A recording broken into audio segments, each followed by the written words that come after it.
Hello everyone, good afternoon.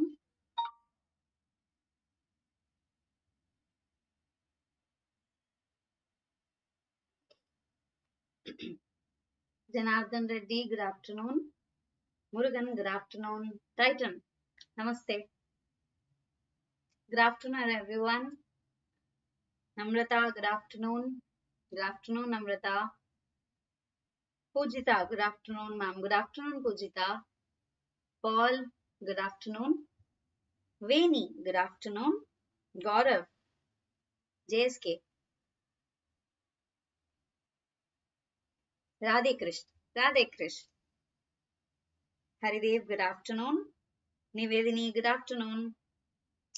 So, okay, welcome back to the class of Cost and Management Audit Marathon. And this is our day 4 of Marathon. Day 1, day 2, day 3 marathons are already available in the YouTube channel. And coming to the notes, I've already shared in the Telegram channel. The Telegram channel link is given in the description box. And today, whatever the notes shared, it's the complete notes. So whatever topics we're going to discuss from day 1 to day 5 in this particular marathon, the entire notes have already been shared in the Telegram channel. So you can take the Xerox of it and you can start revising. Banu, good afternoon. Sujesh, good afternoon. Good afternoon, everyone. I hope you all have had your lunch and not sleepy at all. Titan, namaste. Namaste, Titan. Now, shall we start with our day 4 marathon? Guys, are you ready? Shall we start with our day 4 marathon? And whatever we have discussed in day 1, day 2, day 3 marathon. Are you guys perfect with it? Did you understand the concepts, whatever we have discussed? And did you revise those concepts, whatever I have told you to revise it? Not slept, ma'am, waiting for class. Thank you so much. Namrata, ma'am, आज के और कल के note separately है क्या? क्योंकि मैंने कल तक के ऑलरेडी जेरोक्स कर दिया रिवाइज करने के लिए. Okay Namrata, I have prepared the entire notes. जो भी नोट्स अब तक था मैंने सब कुछ एक ही डॉक्यूमेंट में प्रिपेयर करी हूँ, तो इसलिए मेरे पास सेपरेट नोट्स नहीं है. But what I can do is I can copy paste into the other Word document. I can export that document and I can share it in the Telegram channel. I can do that. I'll do it after the class. Okay. Balu, good afternoon. Nivedini, yes ma'am, ready. Sujesh, yes ma'am. Pujita, yes ma'am. Okay, let's begin the class. Now, in previous class, we have completed section A cost audit, and in section B management audit, we have done what? Basics of management audit and unit 2 management reporting issues and analysis. We have completed it. Now, what is the topic we are going to discuss in this particular marathon day 4 is unit 3 from section B, management audit in different functions, and section C, internal control and internal audit. From that, we are going to discuss unit 3, audit of different service organizations. Both these topics, students feel it to be very difficult because whatever the terminology which is used is slightly higher in the level, and also whatever the audit which is there, all kinds of audits which are there, it's difficult to understand. Even I think like that. It is slightly difficult when compared to the other topics which we have in the cost and management audit.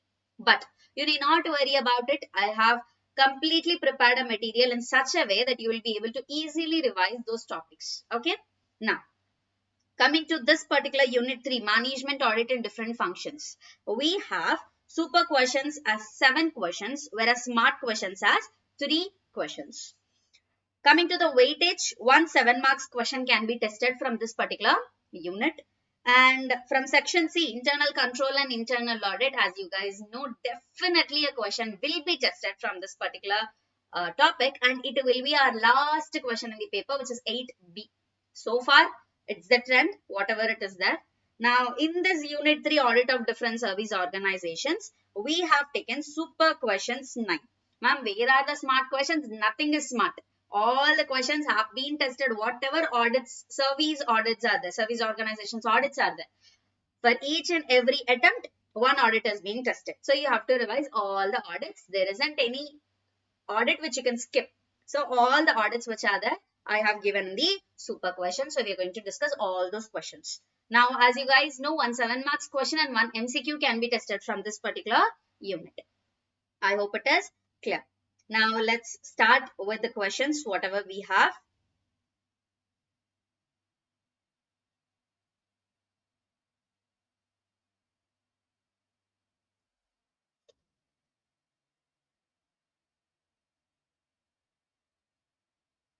Now, Unit 3, Management Audit in Different Functions.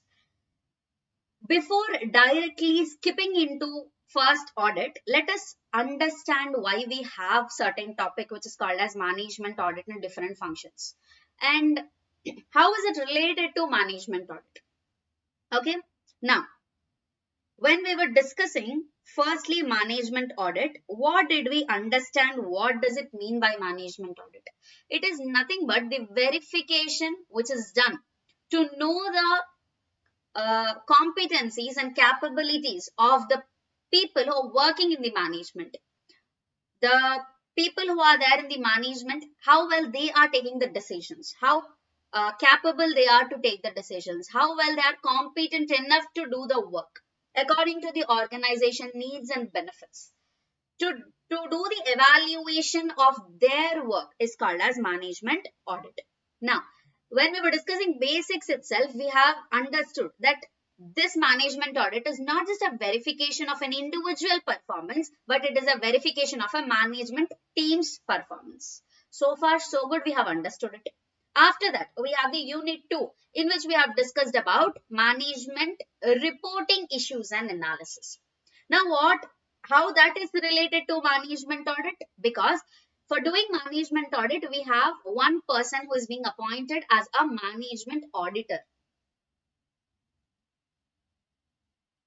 Ma'am, last attempt NGO given. Can I skip that NGO audit? Why you want to skip that? What if the same question has been repeated in this particular attempt? In the previous class itself, I have told you, if in the previous attempt one question has been tested, there isn't any scope which ICMAI gave us that in this particular attempt, if one question has been tested, it will not be tested in the subsequent attempts. They haven't told us in anywhere. So that can be tested or may not be tested. Just one audit, no. You are studying the entire syllabus. Why to skip one audit? Go for it. Okay. Now, in Unit 2, Management Reporting Issues and Analysis, we have seen that for doing this management audit, one auditor will be appointed who is called as Management Auditor. Now, what this Management Auditor needs? He needs some document, data to verify how the work is being done by the Management Auditor. Now, for having the documents and data, where will he get from? He will get from Management Reporting. Now, management will do the analysis of some key business metrics. Management will do the analysis of some key business metrics, and based on that, they'll give a analysis report to the managerial persons or the person who are head of them. They'll give a report on that. Those reports which are given by the management, those reports will be taken, and those reports, documents, data, information, analysis, whatever is done by the management, that will be analyzed by the management auditor to know how well they have done their work. So far, we have understood it. Now, is it just enough to do the verification of whatever the documentation which is prepared by the management? Now, yesterday we have seen some key business metrics. Yes or no? Now, in those key business metrics, we have come up across only few things like how the energy is being used or how the capacity utilization is being calculated, how well they are having the productive or efficiency analysis. Only few things we have done, and that too, whatever these key business metrics are there, those are related to production. Those are related to manufacturing, whatever the work is happening inside the entity, whatever the process which is happening inside the entity. To know the effectives of that, the analysis is being done by the management. That is what we have seen in the previous class. Yes or no?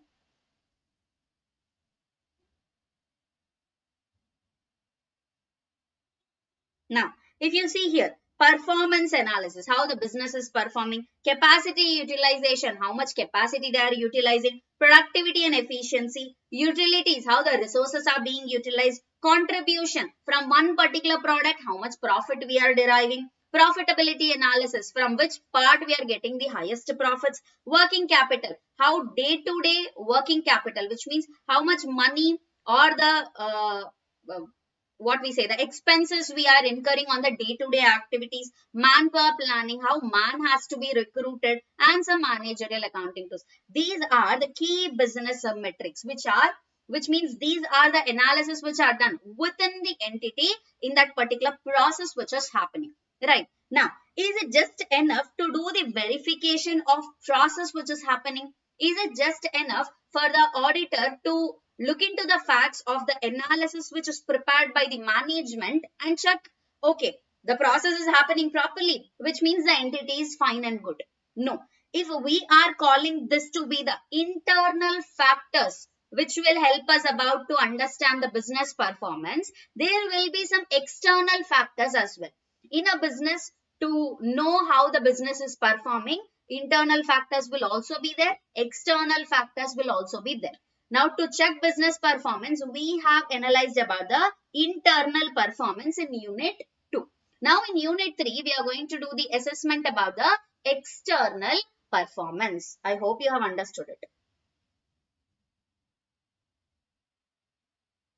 Now, in this external performance, what it will be? It is nothing but the management audit in different functions.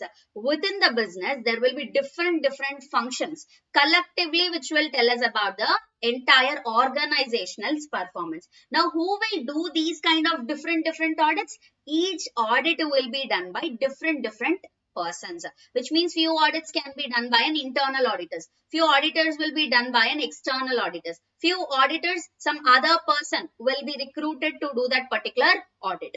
For some audits, the internal employee whoever is there will be appointed and they will do the audit. Can be done by anyone. We are not telling that all these audits will be done by one single person. No, each and every person who is there in the organization will be doing one of the audits, and all those audits information, all the audit reports will be collected by the management auditor, and then he will verify all these external factors to know about the entire organizational performance. I hope it is clear so far. So this is why we have a unit which is called as management audit in different functions. In this particular audit, we are talking about the external factors through which we'll be able to identify the entire organizational performance. Now, what are those external factors? First, corporate objectives and culture. Now, how corporate objectives should be there? What should be the objective? What should be the goal of the organization?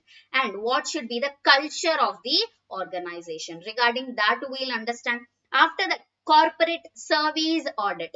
For an entity, there will be different interest groups, as we have already seen. Now, who are the different interest groups of the entity? It could be a customer, it could be an employee, it could be the investor, it could be the government. We have many interest groups. Now, how entity is understanding the needs of different interest groups, and based on that, how well they are serving to those interest groups. Regarding that, we'll know about in the corporate service audit. And then corporate development audit. Now, whatever the goal which they have put in one particular year, is that the same goal which they'll put in the different year? No, there should be development. The technology is getting developed. The processes which used to have in the previous years or the previous terms have been improvised. Now, day to day, the technology is improving. Day to day, the business standards are getting improving. Now, how well the business is also developing themselves. That is called as corporate development audit. And then evaluation of personal development. Is just the organization is developing, or the people who are working the inside organization also developing their skills day by day. So how personal, whoever is involved in the organization, how they are developing their skills. Regarding that, we have evaluation of personal development. And then consumer service audit. How well the entity is serving its customers. And then audit of environmental pollution control. How environmentally they are serving to the, how entity is serving to the environment. Now, if there is a business happening, if there is manufacture happening, obviously there will be a pollution. Now, that doesn't mean that they'll stop the entire manufacturing. No. If the pollution is happening, how they are trying to cope up to give something beneficial to the society. So, if you are giving pollution to the, if you are doing some disadvantage to the society, then at the same time you have to do some advantage to the society. So regarding that, we'll understand in the audit of environmental pollution control. Our government has given a certain standard limits to follow in the environmental pollution. Regarding that, we'll understand. Next, audit of energy and utility consumption and generation. When it comes to energy, when it comes to utilities like electricity, water, power, steam, whatever it is there, these are not just for one organization. Whatever resources we have like electricity, water, power, steam, these are not made for one single organization. No, these are the resources which are there for entire nation. Entire nation has rights on those resources. Now, if you are utilizing those resources, now how you have to utilize those resources, how much you are utilizing based on the standard you are utilizing, or whether you are overly utilizing those resources or underly utilizing those resources. Regarding that, we'll understand in audit of energy and utility consumption. Then productivity audit or efficiency audit, how well the production is happening. Now, you are doing the production for getting profits. That's okay, well and good. But with getting of profits, how you are serving to the society, whether you are giving the products which is giving benefited to the society or it is just harming the society. Based on that, we'll learn in the productivity audit or efficiency audit. Next, proprietary audit. Whatever single rupee the company is investing or the company using for manufacturing a product, is it the best way of applying that particular rupee? If I am going for a shop, I have a 10 rupees. If I am purchasing one chocolate for 10 rupees, then is that the best possible way I can put that expenditure? Or is there any alternative way? Yes, I can purchase 1 rupee chocolates, 10, and I can distribute that to 10 different people. The taste, whatever it is there for 10 rupees chocolate, if the same taste is there for 1 rupee chocolate, then I can purchase the 1 rupee chocolate. Now, in putting the 10 rupees for one single chocolate is not the best alternative. I have different best alternatives as well. So regarding that, we'll understand in the proprietary audit. Whatever the expenditure which is done by the organization, is that the best expenditure which they could do? Regarding that. Next, corporate social responsibility audit, which is called a CSR audit. We have scheduled 7 activities which organizations, if they are coming inside certain net worth, turnover and profit limits, then they have to serve something to the society. They have to take up any one activity which is specified in schedule 7, and towards that schedule 7 activities, they have to contribute something from their profits. So regarding that, we'll understand in the corporate social responsibility audit. Then socio cost benefit analysis audit. How well the entity is contributing to the society, whether they are building any hospitals, whether they are building any roadways, or whether they are any contributing to the poll gates. Regarding that, we'll understand. Next, ESG audit, environmental social governance audit. So regarding all these audits, we'll understand in management audit in different functions. So if you see, all these are nothing but the external factors through which we can understand about the organization performance. Now, even if organization is having internal factors very well, which means inside the organization, whatever we have seen in unit 2, it is complying with each and everything. It is doing each and every analysis, and all the analysis are proper, perfect. Internally, it is well done. It is very much good. But it is not having a proper pollution control. It is not having a proper proprietary analysis. It is not contributing anything to the society. Or else, it is not serving better to the customers. It is not serving better to its interest groups. Now, what will happen? Externally, the entity is not performing well. The investors will not come and invest into the entity. So both the internal factors and external factors will let the auditor know about the overall organization performance. To know the external factors through which we'll be able to identify the organization performance, management auditor will check and do the verification of all these audit reports. Now, how all these audits will be there? Regarding that, we are going to learn in Unit 3, Management Audit in Different Functions. Is it clear so far? Did you understand why we are learning a certain topic which is called as Management Audit in Different Functions in Management Audit? Is it clear so far? Madam, please give us Super 50 for CMAD paper. Whatever questions are there in this particular material, you can follow those questions. Okay. You can consider this to be Super 50, even though there are not 50 questions exactly, but you can consider this to be a Super 50. Naresh, good afternoon. Good afternoon, Naresh. Muskan, already available on YouTube. Rajat, super introduction, ma'am. Thank you. Titan, Adamaindi, ma'am. Okay, what about others? Is everything clear? Haridev, clear, ma'am. Okay, done.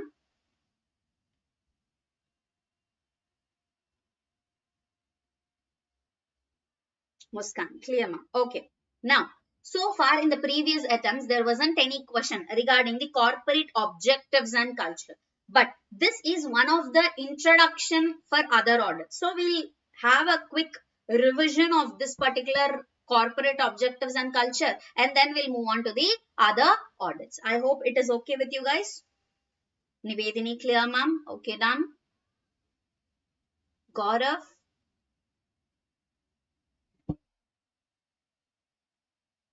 I guess Gaurav told class very helpful. Thank you. Ramesh, clear, madam. Thank you. Now, management audit in different functions. Audit will examine, review and appraise various policies and actions of the management on basis of certain objective standards. So, we are nothing but examining, reviewing or appraising various policies and actions of the management through all these objective standards. Through this unit of management audit in different functions, we will know about corporate objectives and culture. It will explain the importance of personal development and its impact on the organizational growth. Who are working inside the organization? Employees. If only organization is getting developed and employees staying in that single place itself, organization is implementing new process. What's the use? The employee should learn how to implement that particular process, how to work on that particular process. If organization is bringing new technology, then this person should understand the technology. The employee should learn about that technology. So here organization growth isn't the single factor which is there. Both personal development as well as organizational development should be there. Regarding that also we'll understand in this particular topic. And then it will determine the importance and the process of corporate social responsibility audit. How well it is important, how for an entity it is also a responsibility to provide towards CSR. And then it will help us to identify the ways in which social cost benefit analysis audit is useful for the organization, how it will be beneficial to the organization. Regarding all these factors, we'll be able to know by learning a topic called as management audit in different functions.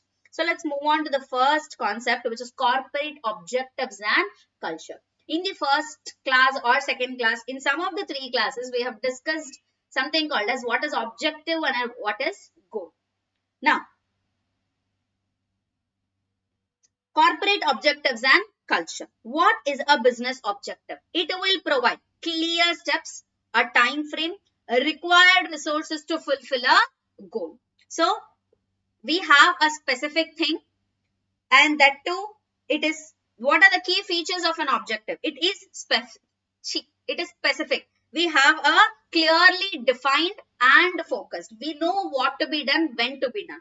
Next, it is measurable, can be tracked with the numbers or key performance indicators. Based on key performance indicators or based on the numbers, we can track how we are going to it. Next, it is achievable. It is realistic and it is within the reach. Next, it is relevant. It is aligning with the company's mission. Based on the company's objective, we are deciding what will be our objective. And it is also a time bound, has a deadline for the achievement. If all these key features are there, then it is called as an objective. Now coming to the goal. What is a business goal? It is a broad primary outcome. It is general in nature and it is for a long-term plan. So we will have a goal. To reach that particular goal, we will have a step-by-step which is called as an objective. I hope it is clear. Now, why there should be any kind of business objective to a organization? Why there is a need of having a business objective?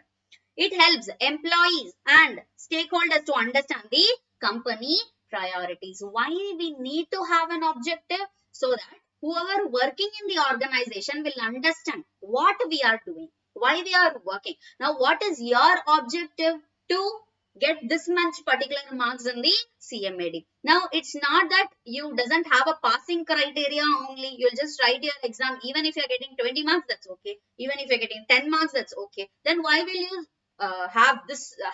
do this much hard work for getting that 40 marks? No, right? We have a certain objective. We have to cross that particular 40 marks. And also we have something called as aggregate. To meet that, we need something called as 80 marks or 70 marks. So we have a particular objective. So this will help in the organization, whoever are there, employees, stakeholders, to understand about the company's priorities. Next, enables business to track the progress. So if we doesn't have an objective, we will not know how we are doing the work. So after fixing the objective, we'll understand how much we are doing a work. Okay, we are in the 10% of meeting the objective. We are in the 50% of meeting the objective. We are into the 75% of meeting an objective. So we'll have that comparison criteria. It ensures different departments work towards the same outcome. Each and every department which is there in the organization. It can be production department, it can be sales department, it can be distribution department, it can be marketing department. Each and every department inside the organization is working for a one single objective. And then it guides resource allocation and a strategic planning. So based on that objective, we'll plan accordingly. We will allocate the resources accordingly. So this is why business objective matters for any kind of entity. I hope it is clear. Now, what are the types of business objective? Either it can be a financial objective, like it can be related to profitability, it can be related to revenue growth, or it can be related to cost management. Either I need to have more than 10% in the next year profits. Now, in this particular term, I have X amount of profits. In next particular term, I need 10% more than this X. That is improvement in profitability. Or then I need a revenue growth. My revenue should increase in the next particular term. Or cost management. In this particular year, I have incurred this much of cost. In next year, I have to incur less cost. So, in these three terms, we can call it as a financial objective. Or else it can be a customer focused objective. Means customer satisfaction is important. Even the profits are not there, even the cost is becoming higher, it's okay. If customer has the proper satisfaction, they'll automatically come and buy the product. So customer satisfaction is important. Or else we can call it a brand reputation. The brand is important. The goodwill is important. The customer satisfaction is important. If we are just focusing on the customers, then it is customer focused objective. It can be an operational objective, which means operational should be efficient. The process should improve. Either it can be an employee oriented objective, which means we are only focused on employer satisfaction. If employee is satisfied, he will do the work properly. If work is done properly, the production will complete properly. If production is completed on time, then the sales will happen. So based on that, if you are putting an objective, it will be an employee oriented objective. So these are the different types of business objectives. Either it can be a financial objective, either it can be a customer based objective, either it can be an operational objective or a employee oriented objective. I hope it is clear. So this is about the objective, corporate objectives, why it is required, and what are the different types of business objectives. I hope it is clear. Now, coming to what will be the main objective of small companies. If it is a small company, either the small company objective can be profit maximization, making highest possible profit with ensuring ethical business practices. Whatever ethical business practices are there, by following those ethical practices, I have to get this much of profit. That can be one of the objective, or else that can be just a survival. In the market, if I am surviving for this particular quiet period of time, then I have been successful. So survival can also become one of the objective for small entities, or else it can be a growth. So far, the small entity used to produce, manufacture and sell one single product. Now they are going for an expansion. They are bringing the second product. So far, the company used to have a one single branch. Now they are expanding and going for a second branch. So it can be of a growth. So small entities can have the three main objectives. Either it can be a profit maximization, or it can be survival, or it can be a growth. I hope it is clear. Now, in one particular scenario, there can be a conflict between business objective. When there will be a conflict in business objective? When? Titan, can we write as customer retention? Is it this customer satisfaction? Are you talking about this customer focused objective? Can you write it as customer retention? Or in the small companies, can you write it as customer retention? In either things, you can write it as a customer retention. Conflicts between business objectives. When there can be a conflict of business objective? When ethics versus profitability is coming, which means if the entity needs objective, there are two different cases. One, by following all the ethical principles, they can arrive to a specified profit, or else they can just throw their ethics away and do some manipulative activities inside the entity, and they can go for a profit. Now, what's happening here? The ethics is becoming conflict to the profitability. Company may compromise on product quality or adulterate goods to increase the profits. Now, how the entity is performing, whether they are focusing on ethics or whether they are focusing on profitability. When there is a tight fight between ethics and profitability, what they are choosing. Based on that, only we will be able to decide the organization performance. And then, long-term versus short-term focus. There might be a cases inside the entity when something can happen like this. Now, for example, if I have something of amount of 3 crore rupees inside the entity. Now, this 3 crore rupees is my profit. Now, what can I do with this 3 crore rupees? Either I can invest it inside the business, which means I can put that money in the business itself and go for some kind of new bringing product or new process or new machinery, whatever it is. I can put back it into my business so that in the next particular financial year, my profits will increase. Which means what's happening? If I am currently investing this particular 3 crores, then in the short term itself, I'll have my profits. Or else what I can do, I can put it in somewhere. I can put it in some funds. I can put it in some bonds. I can put it somewhere else, whatever I have money with me. Now, by putting that money somewhere, what I'll have a long-term benefit, not a short-term benefit. I can't tell that I'll get a profit in 5 years. I can't tell that I can get a profit in 6 years. But it can also take me a 10 years gap to arrive to that particular profit. So in that case also there will be a conflict of business objective. The company have to decide whether they need a short-term benefit or a long-term benefit. Long-term versus short-term focus. Investing in a new plant or R&D may reduce the short-term cash flow. So in these two cases, there will be a conflict between business objectives. I hope it is clear. So far whatever we have seen is regarding the objectives. Now from here, it is called as organization or corporate culture. You would have listened to this term which is called as corporate culture, right? Now what does it mean by corporate culture? It is nothing but the value or the belief and behavior that defines how a company operates. So how the employees who are there in that particular company are behaving, how the beliefs of that particular company are there, which means whatever the rules and regulations which the company is having, and what are the values of that particular company. Based on that, we will determine what is the corporate culture of an entity. It influences employee behavior and decision making. So majorly this corporate culture will have an employee. It will decide what is the employee behavior, and it affects the relationship with customers, suppliers and stakeholders. Based on this corporate culture only, we'll have the interaction with the, or we'll have a proper relationship with the customers, suppliers and stakeholders.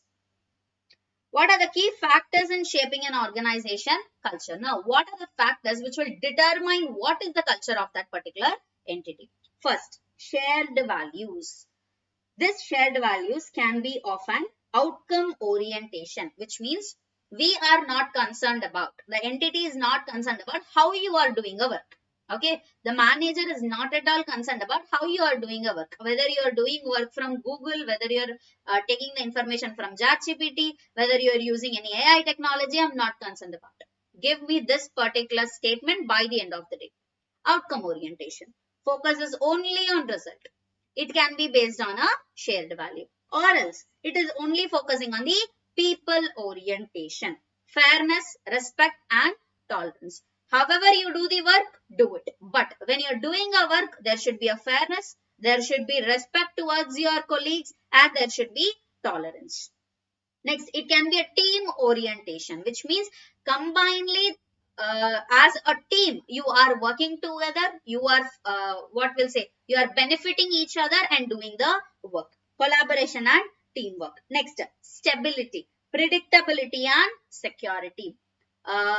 Whatever the work is being done, you are thinking it priorly. If some bad is happening, now even if you are not in a position to cope up with it, your team member is coming and helping with you guys. So there is a predictability and there is a security as well. Next, innovation. Whatever the risk taking creativity is there, all what is called as innovation, you are thinking something new but it hasn't been done by anyone else. So you're taking the risk, you are showcasing it in your particular work, and if it is getting good, it is good. If it doesn't work, it doesn't work. That's it. So it is an innovation. That doesn't mean that you'll stop your creativity, you'll not do anything, isn't it? So based on that, it is innovation. Aggressiveness, competitive spirit. That particular department has done that, we have to do something. That particular employee has done that, you have to do something. So aggressiveness. And praising the failure. If one employee has done something creatively, even if it doesn't work, managers have to praise them. Even if there is a failure, they have to tell them that it's okay. In the next particular thing, you can change it. Try to do something again so that it will be a success. So all this will come under shared values.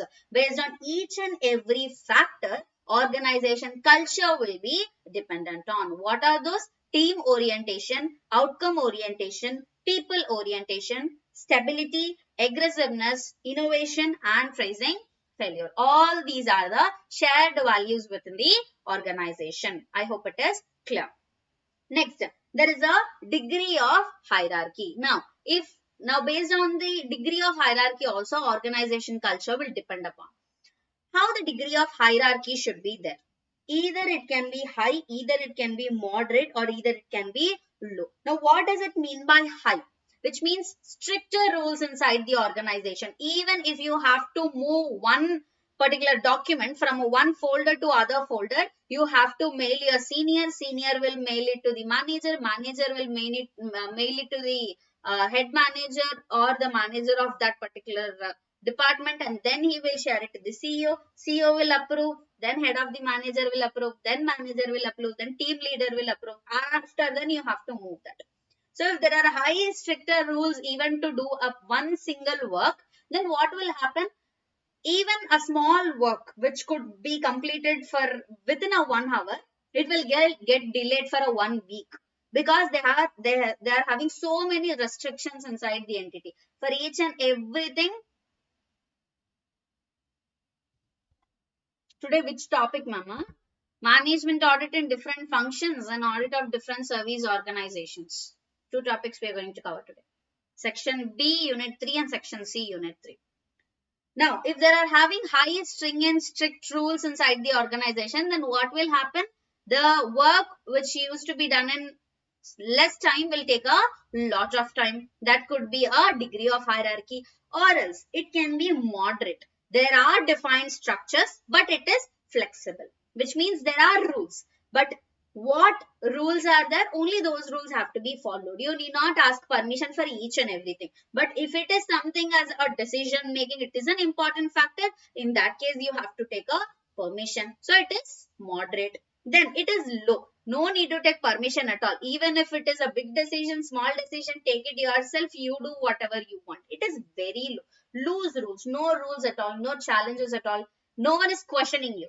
Then also there is a problem. There might be a chance that employee can misuse that particular thing. Yes or no? So how the degree of hierarchy should be there? It should be moderate. There should be defined structure inside the entity, and also it can be flexible at the same time. Based on the degree of hierarchy, the organization culture will be dependent upon. If it is having a higher hierarchy, the culture is too too strict to the employee.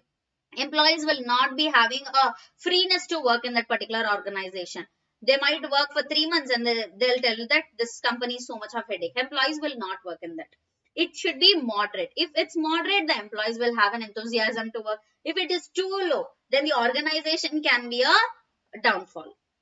Balance is a key to avoid the delays in decision making. Next, it can be degree of promptness and urgency. So, when there is an urgency of situation, how the management is taking a decisions, or how employees are taking a decisions.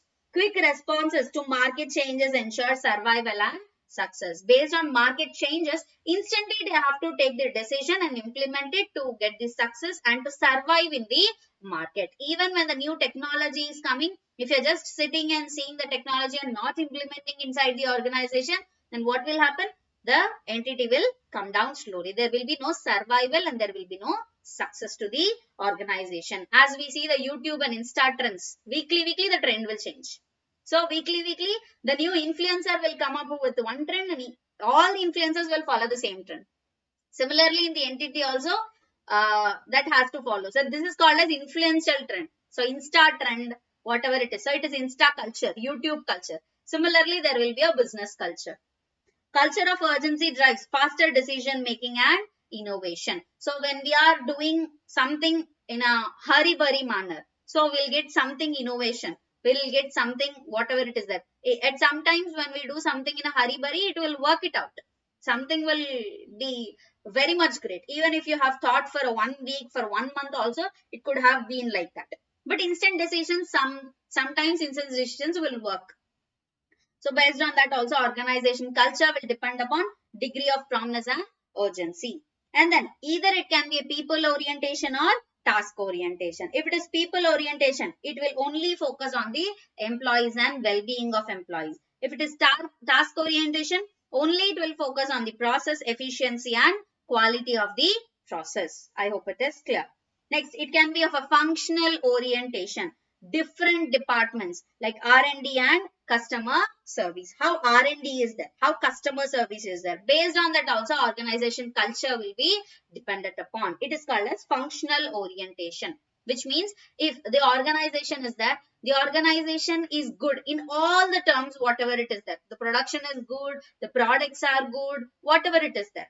But customer service is not proper. When customer is coming and telling the complaint, they are not accepting it. When customer is asking for something, then they are not doing it. If customer service is not good, it is also one of the default. Organization culture will be affected on that particular thing. Next, organization subcultures. There will be something called as organization main culture, which will depend on all these above factors. There can be organization subculture as well. Similarly, how we have seen priorly, like stability, innovation, aggressiveness, and phrasing failure, this can be throughout the organization. This can be inside the organization as well, which means inside a unit, inside a department, inside one particular plant. There can be subcultures as well.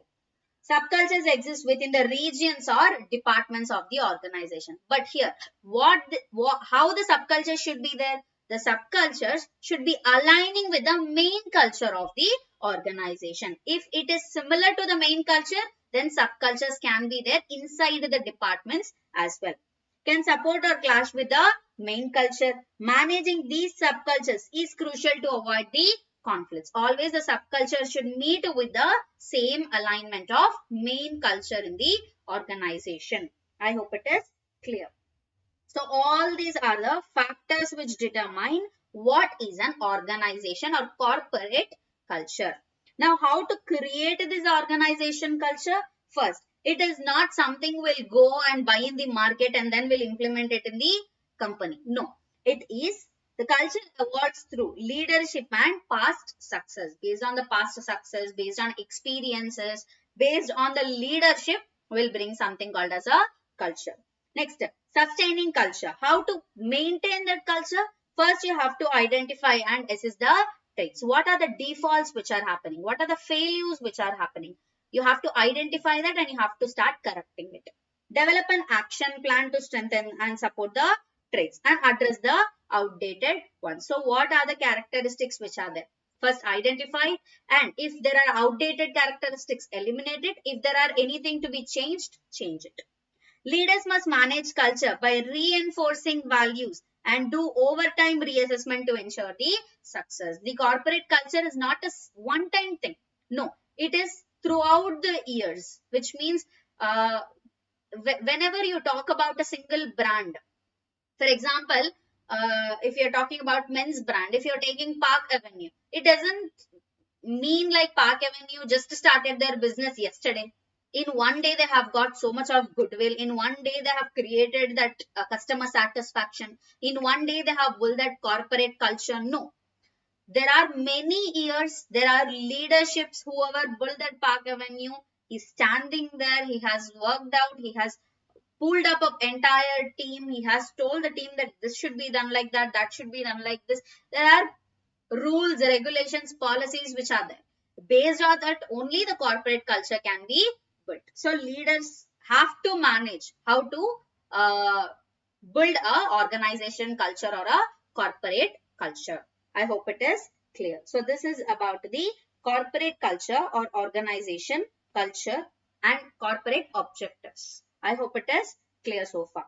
So far in the previous attempts, there hasn't been a question tested from this, but this can be tested.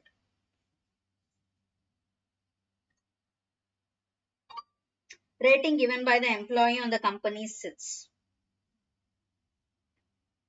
We can't tell, it is only depending on the employee rating, because there are many factors which will cope up with this corporate culture. We can't determine only the employee satisfaction here. We can tell here customer satisfaction is also there, employee satisfaction is also there.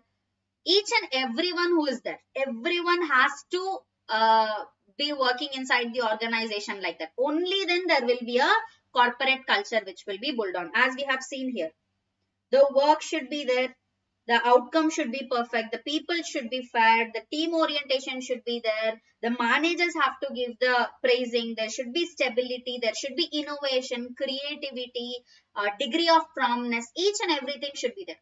If everything comes together, then there will be a corporate culture which will build up. I hope it is clear. Rajat, crystal clear, ma'am. Thank you so much. Now, moving on to the next. Super question number 1. Discuss the areas of corporate services and evaluation criteria under the corporate service audit. Now, with this name itself, we can understand that it talks about corporate services, which means the services which are provided by the corporates. To whom? To different interest groups. Corporate service refers to the service-oriented obligations of the corporate entities. Here we are telling it as service-oriented obligation of the corporate entities to various interest groups, including consumers, employees, shareholders, and the community and the state. Contextual nature, responsibilities vary based on the circumstances, based on the natural disasters, wars, whatever the responsibilities are there, they will change. See, for example, if it is normal, if it is normal condition, then what will customer expect from us? Customer will expect normal products, okay, reasonable products with reasonable rate and good quality products, they will expect. Now, if it is something as a festival season, what they will expect? They'll expect some kind of bonus. They'll expect some kind of discounts. They'll expect 1+1 offer, 2+1 offer, whatever it is.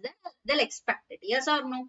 So here there are whatever this responsibility, whatever this obligation is there, whatever we call it as corporate service, it will depend on the circumstances. If it is coming to state, what is normal thing which state expects from the entity? Taxation. Yes or no? Now, if there are some kind of crisis which is happening, if there is some kind of tsunami, if there is some kind of war, then what will the company, what will the state expect from the company? If it is a necessity good, if the company is manufacturing some food item, then they will expect the food items to be given to the public in a free of cost without charging anything, because the circumstance in the country is in such a way, some war is happening, some natural disaster is happening. So based on the circumstances, the responsibilities will be depending upon. We can't tell that this is the only thing which customer needs, this is only the thing which state needs. No, everyone will have different needs based on the time. When you are in a childhood, in 5th class, you were so happy for buying a single pen. Now, if someone gives you as a gift, single 10 rupees pen, will you be happy? No. We need something. We need Royal Enfield bike. We need Duke. We need Harley Davidson. We need everything. Yes or no? So, if someone is coming and gifting you Harley Davidson, then you will be happy. The same happiness which you had when you are having a 5 rupees of chocolate in your 5th class, will have that happiness now. So, this depends upon good quality in reasonable prices and in time. Yes. And ethical considerations like selling goods to friendly countries versus enemy nations. So based on circumstances, our corporate services will be dependent upon. Scope of corporate services audit. What is the scope? What is the entire coverage? Critical examination of services rendered by a corporate body. So in this particular audit, what we are doing? We are doing the critical examination.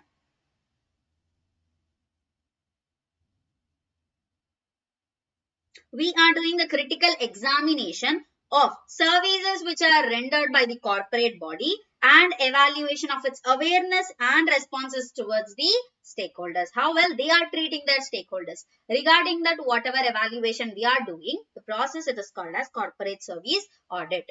I hope it is clear. Who are the key stakeholders? Consumers. What consumers want? Focus on product quality, quantity, price and safety. And then employees. What employees want? Access space, safety, welfare and industrial relations. What shareholders need? Ensure satisfactory returns on investment and capital appreciation. What community wants? Evaluate business ethics, proper business relationships, fair trade practices and compliance with laws. Now what fellow businessmen want? Fair dealings and cooperation. What state needs? Evaluate compliance with state regulations and contributions towards during the emergencies. So all these are the key different stakeholders. Each and every stakeholder will have a different need, how the entity is understanding them and how well they are serving to the different interest groups. Regarding that evaluation or critical examination is called as corporate service audit. I hope it is clear. Now, what is the conceptual approach? Evaluate contributions of businesses to societal quality of life over more profit maximization. So, through this, whatever we are seeing through this corporate service audit, the main approach towards this corporate service audit is the entity should not only focus on profit maximization, but also towards the societal quality of life. How well they are providing the services to the society. Based on that also they have to focus on. To know that, we have something called as corporate service audit. I hope it is clear. Now what are the key considerations of this conceptual approach? First, continued customer relationships. When the customer is entering your showroom, You are giving him a great treatment. You are calling him, sir, sir, welcome, sir. What you want, sir? Do you want to have some coffee, tea, juice? What do you want? Please sit, sir. Come sit under the AC. What do you want to see? Do you want to see our TV, refrigerator? Do you want to see our AC? What do you want to look? You are giving all the respect what he wants, all the needs what he wants. Right after you have sold the product to him, he's contacting n number of times to you and asking, I have a default in this particular product. You're not answering. Then what will happen? The customer will not like that particular product. You're not rendering your services to the fullest. When you are rendering your services, when it is a need you are rendering. After that, you're not taking care of it. So there should be a continued customer relationships. Maintain and enhance the connections with the customers throughout, not only when he is your customer. Even after he's not your customer also, you have to maintain that proper relationships. For example, if you are having a hotel, one customer used to come to your hotel for having idli on a daily basis. Now someone else opened their hotel opposite to your hotel. Now only for one day he has gone to that particular hotel and had his idli. When he comes what we say in front of your hotel, will you tell him that go away, you have gone to that hotel, don't come to my hotel? Will you tell that? No, you can't tell that. So this is called as continued customer relationships. Even though the customer is not a regular customer to you, you have to maintain a proper relationship. Then intelligent resource use, optimize the resource utilization to prevent the wastage. Next, identify the social needs. View social needs as opportunities rather than the creating artificial demand. Whenever there is a need in the market, take it as the need it is there and try to give something to the society, rather than you will take that need as a demand and you will increase the prices of a product to just get a profit. No, here your motto should not be a profit maximization but giving services to the society. I hope it is clear. When there is a need, take the need as an opportunity to provide something to society rather than creating the artificial demands. Fair pricing. Establish fair prices and equitable distribution. If in the market one product is costing an X amount, the same product if you are manufacturing, you have to also give it as an X amount only. Fair prices should be there. You should not decrease the price for X minus amount and sell it in the market so that the customers will come and purchase. No, fair trade and dealing should be there. Next, product development. Innovative or improved products or services. You will not have the same thing throughout the years. No. If iPhone 12 used to there, now iPhone 15 is there. Now iPhone 16 is there. I guess what is the recent iPhone, Apple iPhone which is there? Is it 15? So what's happening? They are improving their products or services. Next, stable employment. Foster a healthy work environment. Always the work environment should be healthy. Next, proactive engagement. Anticipate social legislation and shape the business environment. Always shape the business environment. How it should be there. Try to bring all the policies and procedures which are required and build a proper business relationships and business environment. All these are the considerations to have a corporate service audit. Rajat 17, Muskan 17. So these are new products and services which are being brought for customer satisfaction. 17. Who all are having 17 in this particular class? iPhone 17. Is anyone of you having? Is anyone of you watching my class in iPhone Apple 17? So this is corporate service audit. So even though if a question has been tested in your examination stating to write about corporate service audit, first you will write what does it mean by corporate service audit. It refers to service oriented obligation of corporate entities to various interest groups including consumers, employees, shareholders, community and the state. This will be a first point. Redmi 7 Note Pro. Okay. Next, you will write about the scope of corporate service audit. In scope, what you will write? Who are the key stakeholders and what they want. Regarding that, you will write it now.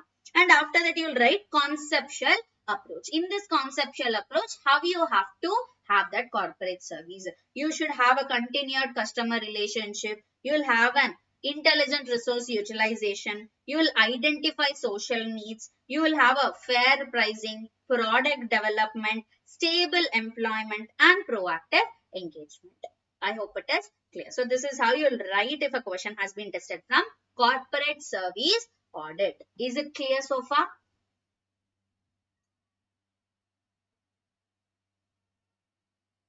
Clear करने के बाद मिलेगा iPhone. Wow, great. Rajat, I don't have iPhone. Even I don't have iPhone. I used to have iPhone. I've sold the iPhone and bought the other phone because I didn't like the iPhone. Everyone will be shocked. Ma'am, you didn't like the iPhone, huh? Yes, I didn't like the iPhone. So I sold the iPhone and I purchased the other phone.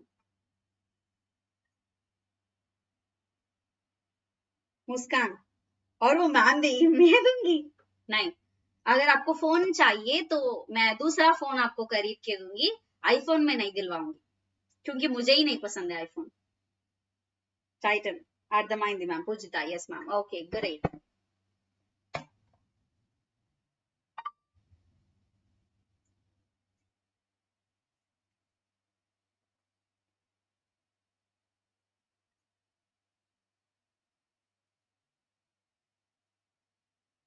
Okay, clear.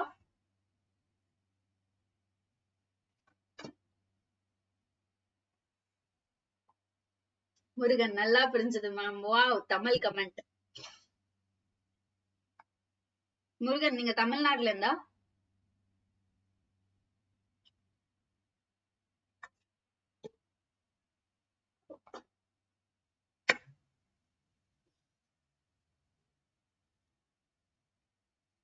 Next, we have seen corporate service audit.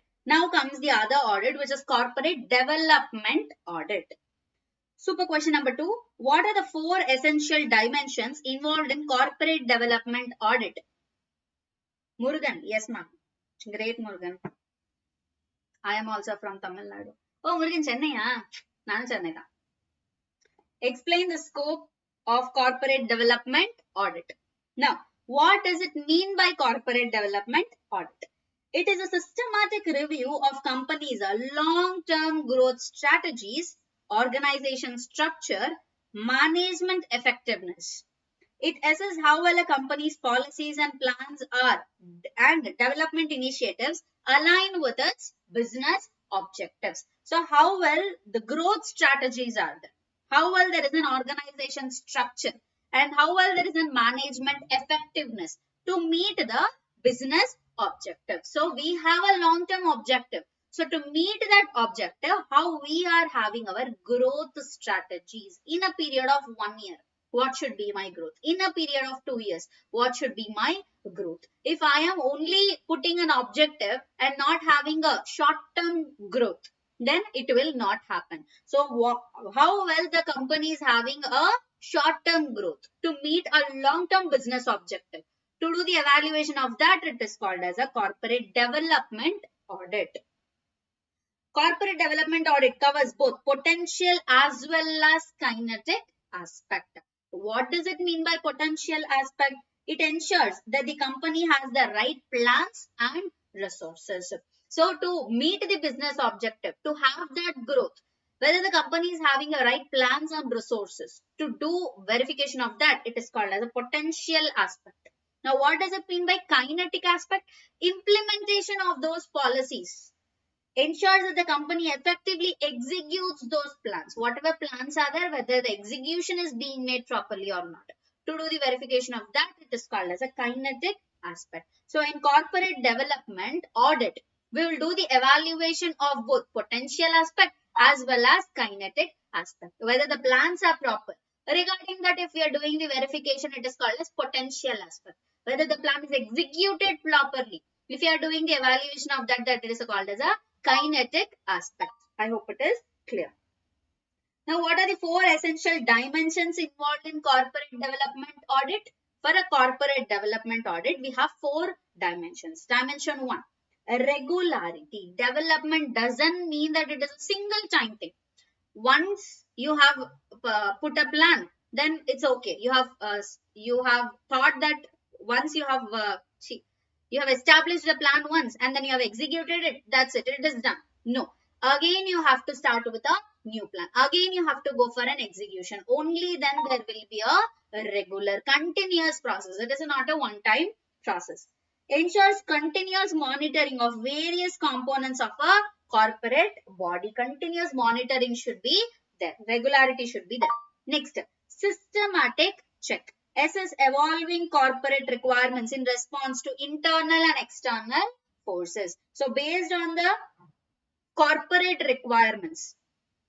See, for example, you would have planned one thing, but as the market is evolving, as the technology is coming, you have to change newly. Yes or no? Now, you thought that you will purchase iPhone 17. Now, currently, who told that after exams they'll purchase it? Muskan. Okay. Muskan told that after exams, after coming of results, she thought that she'll purchase an Apple iPhone 17. Now, what happened? Our results, you're writing exam in December, our results will come in February. Till February, we'll assume that iPhone 18 is there. Okay, now will you purchase iPhone 17, the outdated version, or the updated version, which is iPhone 18? You will go for with the iPhone 18. Now, what you have planned priorly, that you will purchase an iPhone 17. So, for that iPhone 17, you have started executing the plan, which means you have started saving your money as well. When the proper execution has been come, when the proper work has been come, you have changed your plan based on the whatever the circumstances which is there. So, similarly, if the corporate requirement is changing, you can change your plans based on the internal and external factors. So, you will have to do a proper systematic check. And then third, you will review. Evaluate the past performance, deviations from the goal, and suggest the corrective action. What is the goal? If you are going in the same direction of a goal, or is there any deviation? If there is any deviation, then what is the reason for it? If it is an unnecessary deviation, then take the corrective action and go for it properly. So this is the doing of review. And then appraisal.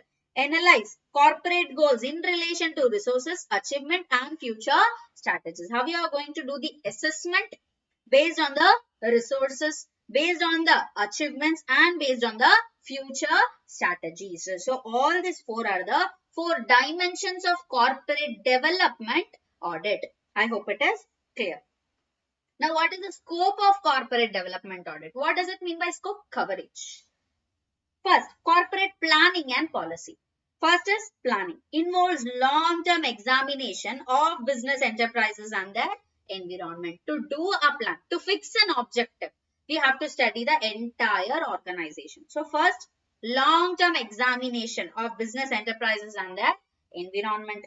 Then, assess planning and policy issues related to products, production, finance, personnel, and management, including succession planning. So, you will work on all the elements. You will work on production, you will work on products, you will work on finance, you will work on personnel, and also with the management. When it comes to personnel and management, you will even, now itself you will plan for the succession planning as well. Next, corporate forecasting. Reviews short-term and medium-term forecast to ensure alignment with corporate and industry plans. So, you will review both short-term forecast as well as medium-term forecast to ensure that all the corporate plans have been met or not. Next, audit areas will include a relationship between corporate plans and industry trend. What is your plan and what is the trend? If you have planned to do the product A, now if in the market product A is not in trend, no one will come and purchase your product. If Labubu trend is happening, you have to bring that Labubu balls. Only then the customers will purchase that particular doll. No one else will purchase the doll. Okay. And you have to also assess about the competitive market position, which means if you're a competitive person, whoever competitive business is there, That competitive business has already launched that particular product. You have to be very fast in launching that particular product. Supply and demand factors, economic and political influences, financial standing. You have to focus on all this. You have to focus on supply and demand. You have to focus on economic and political influences. Based on all that things, you have to decide. Then alignment of corporate forecast with the national economic development plans. So how national economic development is happening and what are your corporate forecasts. Based on that, you have to decide what will be your corporate forecasting. And then corporate strategy. Evaluate the sustainability of long-term corporate strategies. Now, what is this corporate strategy? This is nothing but we will try to evaluate the sustainability of long-term corporate strategy. Now, you will fix something as a strategy. How well you are implementing that particular strategy, whether you are following that or not. Then S is short-term operational strategies. You have something as a long-term strategy. To meet that long-term strategy, you will also fix some short-term strategies. So that will also be SS. Cover 4 key strategy dimensions. First, product lines and competitive positions. We will do the assessment of product lines and competitive position. And then R&D and operational efficiency. Research and development and operational efficiency. Financial management and analysis. Top management performances. Based on all these things, we will determine what will be our corporate strategy. Then corporate externalities. Examines external factors affecting the corporate decisions like economic environment, industry structure, market position, technological advancement, obsolescence risk, socio-political and cultural influences. We will focus on the external factors which will affect our decision which we have taken. Then corporate internalities focuses on internal corporate strengths and weaknesses like organization development, management and personal development, internal operations subsystems. So we will focus on internal factors, we will focus on external factors, we will focus on corporate strategy, and then corporate forecasting, and then corporate planning and policy. So all this will cover under corporate development audit. So this is the entire coverage of corporate development audit. When you are doing the assessment or the evaluation of corporate development audit, you will first assess about the planning which is done. Then you will assess about the forecasting, how they have done. Then you will assess about the strategies. Then you will assess about the external factors and then internal factors. Regarding all of these factors, the assessment will be done in corporate development audit. I hope it is clear. So far, is it clear? Corporate development audit, corporate objectives and culture, customer service audit, corporate service audit, and then corporate development audit. Is it clear?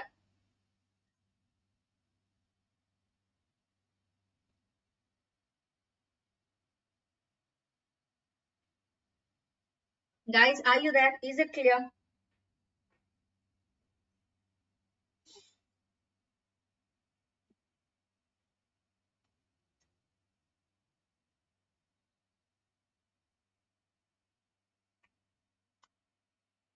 Sujesh, yes ma'am. Bhanuteja, yes ma'am.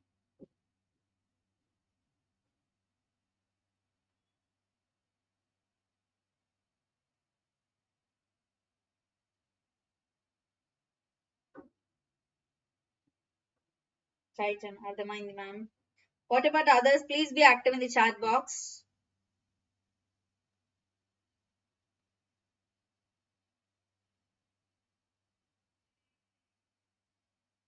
Guys, what about others?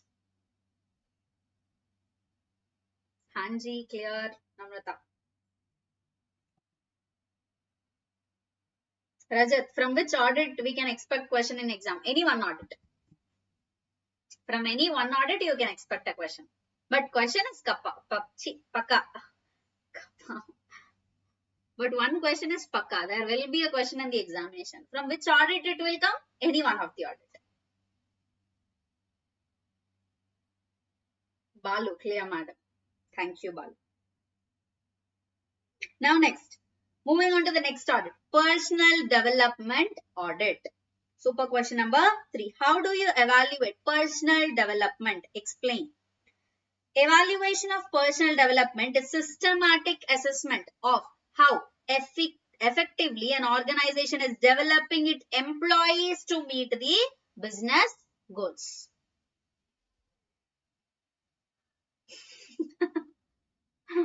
Murugan, nice answer. Pujita, wow. I know, wow. Any one audit can be tested in the examination. Thank you. Oh, I told kappa for pakka. So you told frog. Great. Thank you, Rajat. Okay. Now, what does it mean by personal development? It is nothing but the systematic assessment of how effectively organization is developing the employees to meet their business goals. So, how the employees are getting, what we say, improved. How the employee skills are getting improved. How organization is contributing to the skill improvement of employee. So regarding that, assessment is called as personal development. It examines whether employees are being trained, whether they are being mentored and managed in a way that enhances the productivity, leadership and job satisfaction. So what it is telling us that the personal development should be in such a way that the organization should help the employees in, they have to train them, they have to mentor them and they have to monitor them.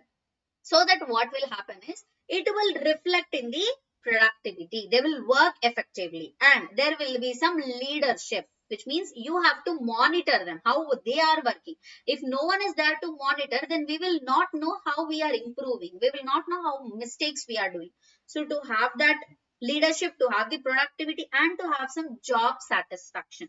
If you are working in a company and if you are doing the same work every day, after 1 month, it's okay. After 6 months, you will tell that, I'm being bored. Daily, I have to go. I have to do the same work. Nothing changed. Nothing changed. What you will do? You will shift to another work. Yes or no? So, if you are having the same work daily, not improving your skills, not having any change in the work, then what will happen? There will be no job satisfaction. So, ensuring that the organizations are training their employees, mentoring their employees and monitoring their employees so that there will be a productivity, leadership and job satisfaction. Regarding this, if we are doing an assessment, it is called as personal development audit. I hope it is clear. Employee development strategies. How the employee development can be there. First, what is the role of managers in employee development? What managers have to do? First, delegation. Encourage employees by delegating the responsibility. First, give the work to them. Only then they will start working. Rather than solving their problems. If one particular employee is coming and asking you, sir, how to do this work? Don't just grab the laptop, do that work. Okay, work is done. No. You have to make them understand what is that particular work, how it should be done, how to learn a particular thing. You have to make them understand. Who? You means not you. The manager have to make them understand. So this is nothing which is called as a delegation. The work should be given and not only the giving is enough. They have to let them work. Only then they'll try to understand it. Next, feedback. After giving the work, go monitor that particular work, see that particular work and then let them know how they have done that particular work. Give the feedback. And feedback should be an honest feedback. If they have done great, say it is great. If they have done wrong, say it is wrong. Rather than just giving, even if they have done wrong, portraying that they are okay, they have done good. No. Managers should be in a position to tell the proper feedback and honest feedback. Titan teachers have that greatest to repeatedly teaching same topics. Thank you. Thank you so much. So that's why we'll bring new techniques in teaching. Delegation encourages employees by delegating responsibilities rather than solving problems for the same and giving the feedback. Provide honest and constructive feedback for employee growth and then development opportunities. Suggest specific training and development opportunities. Suggest them. Go and do this particular training. Now this particular AI technology has come. Go and learn that particular thing. Now there is this particular what we say. software which is there, go and learn that particular software. They have to suggest them specific trainings which are required not only for personal development and also for the organizational development. Next, motivation. Inspire employees to take risk and pursue the rewards. Let them be creative. If they are coming and letting you know about their creativity, about their innovation, let them take that risk and do that thing rather than stopping. No, this is a new thing. We haven't done that. We haven't implemented like this anywhere. So don't do it. No. Let them take risk. Let them be creative, innovative, and do the work. Leadership attributes. Amplifying qualities of true leadership. What does it mean by leadership? We have a big bifurcation. L is meaning loyalty. E means empathy. A is accountability, determination, dutifulness, encouragement, respect, selflessness, humility, integrity, innovation, and passion. So all this have to be there as a quality to the manager. So this is the role of manager in employee development. I hope it is clear. Now, formal employee development strategies, which means what that can be done inside the entity as a formal thing. As how the personnel can be developed in a formal inside the entity, inside the organization. First, training will be provided from organization itself. Organization itself, they'll provide a training. Offer both general and specific training. General training will be given. Specific training will also be given. Next, they'll help us in soft skills development. Interpretation, communication, public speaking, negotiation, leadership skills. They'll give soft skills training. Next, hard skills training. Like technical skills such as coding, accounting, system administrations, etc. Each and every training will be provided from organization point of view, from organization side itself. If they are doing that, then it is called as a formal employee development. Or psychometric studies. Assess mental capabilities for leadership goals. They are preparing mentally, stating that you will become the next leader or be like this, make understand your colleagues, help your colleagues. So all this is being done inside the organization as a formal employee development strategies. It can be an informal employee development strategy as well. What are informal? Managers are being more passionate towards their employees. Managers are being so close to their employees. So as a friend, so as a well-wisher, they'll come to the employees and they will give the suggestions. That is called as informal employee development strategies. Or else, if you are working in an organization in an intention of learning something new, you are going to your manager, you are going to your colleagues and trying to learn something from them. You are taking the initiative and you are learning something new. So all these are informal development strategies. On the job training, learn from real work experiences. You are doing the work, you are understanding it, you are getting a failure, then you are trying again. Real life experiences you are learning. It is informal development. Next, shadowing and mentorship. Allow newer employees to learn from experienced seniors. Now, senior is helping you, which means senior have done something and he has gone wrong, or he has done something gone right. He is giving his own insights to you. So what's happening? He is also gaining some knowledge, and at the same time, you are also gaining the knowledge. Coaching. Managers coach promising employees for future roles. So all these are informal employee development strategies. So this can be employee development strategies. I hope it is clear. Now, after doing this development strategy, after following all these strategies, how will we know whether the employee is performing correctly or not? By doing the assessment. Now, how to assess the performance? Performance evaluation will be done. Now, how to do the evaluation of performance? Performance evaluation methods. First, either it can be an annual performance evaluation. Yearly, you will do the performance evaluation. Assess employees, again, their assigned key result areas, which means you have assigned a work to that particular employee. If that work is completed, then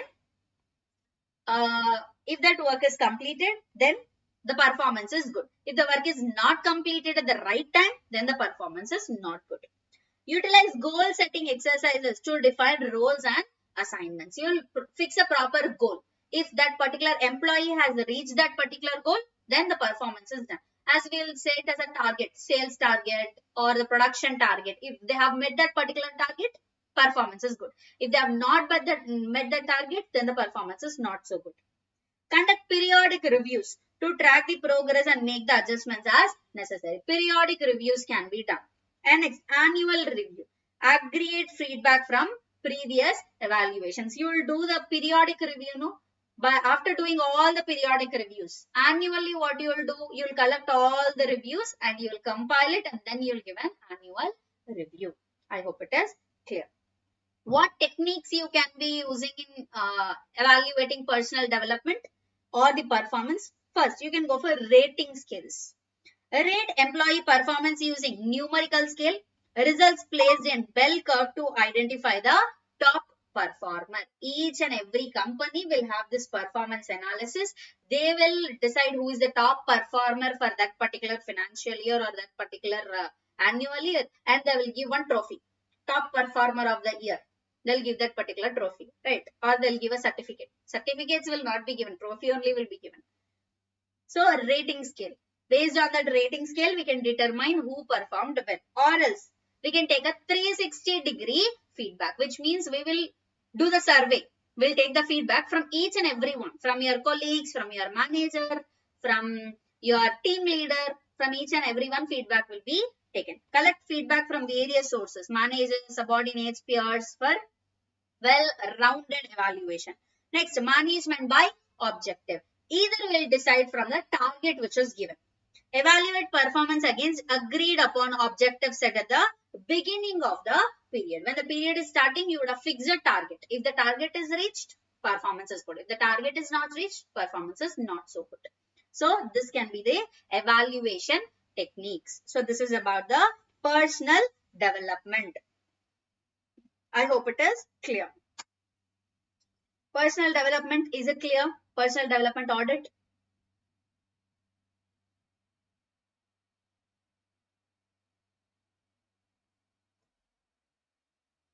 Guys, personal development audit, is it clear?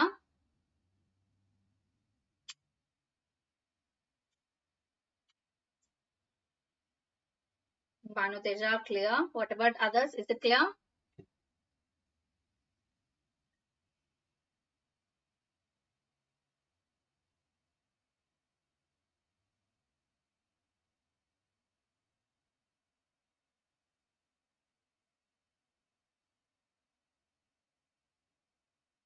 Banu Teja, Pujita, yes ma'am. Krishvi clear. Sujesh, Rajat clear. Titan, Adaman ma'am. Murugan, yes ma'am. Okay. Why only 7 members are there in the class? Huh? Why no one is replying? Where are the students? Where are those students who doesn't want to give reply in the chat box but gives emojis? If I ask them, is it clear? They'll start giving emojis.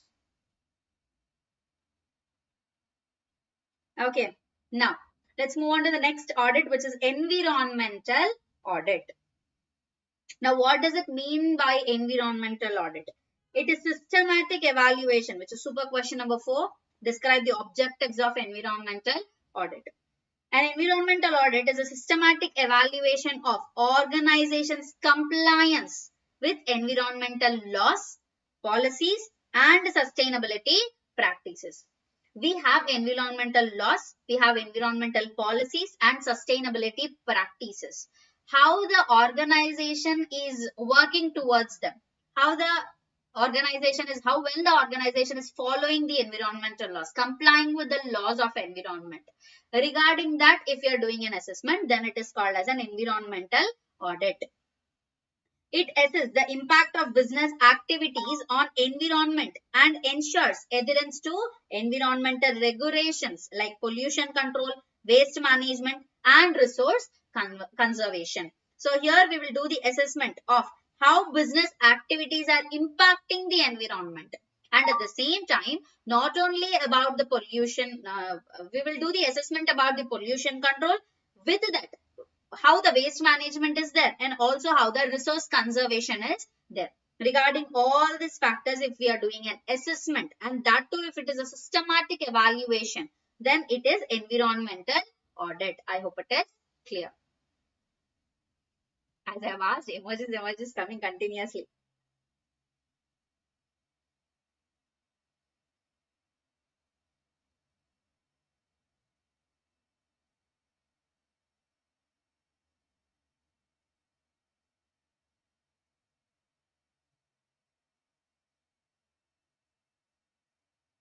Okay. The goal is to promote sustainable development and minimize the economical harm. It is ecological or economic harm. So why we are taking this particular initiative of environmental audit? Why there is a need of doing the assessment of environmental audit? So that there will be a sustainable development and also there will be a minimization of whatever harm the entities are providing to the societies.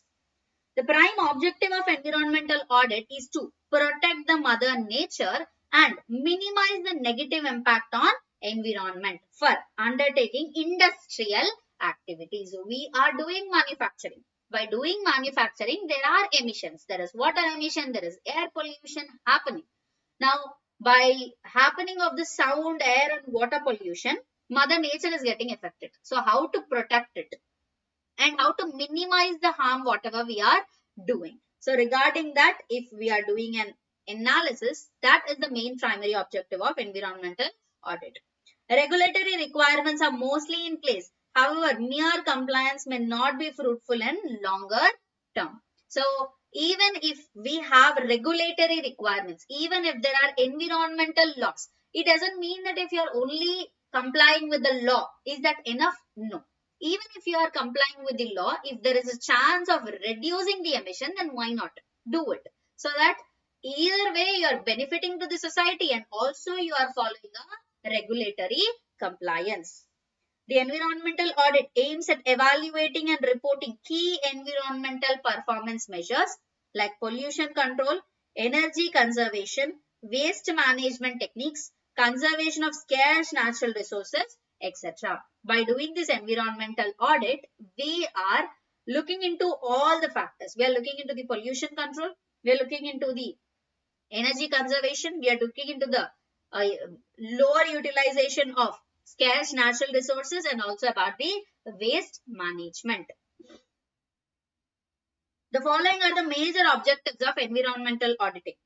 Determine and document compliance status, whether you are following with the environmental laws or not, whether you are complying with the regulatory compliance. That is the first major objective.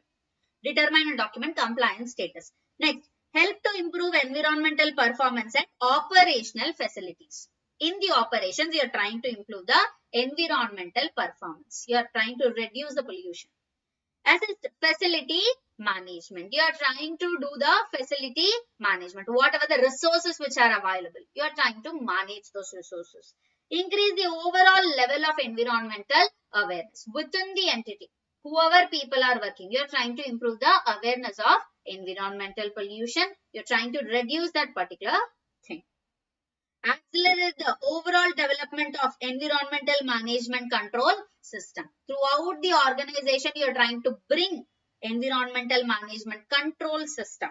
Next, improve the risk management system. What if the risk may occur when you are going for environmental audit? When you are going for reduction of pollution control, reduction of emissions, what kind of risk are there? You will assess it and based on that you will do the risk management system and how the society is also getting the risk.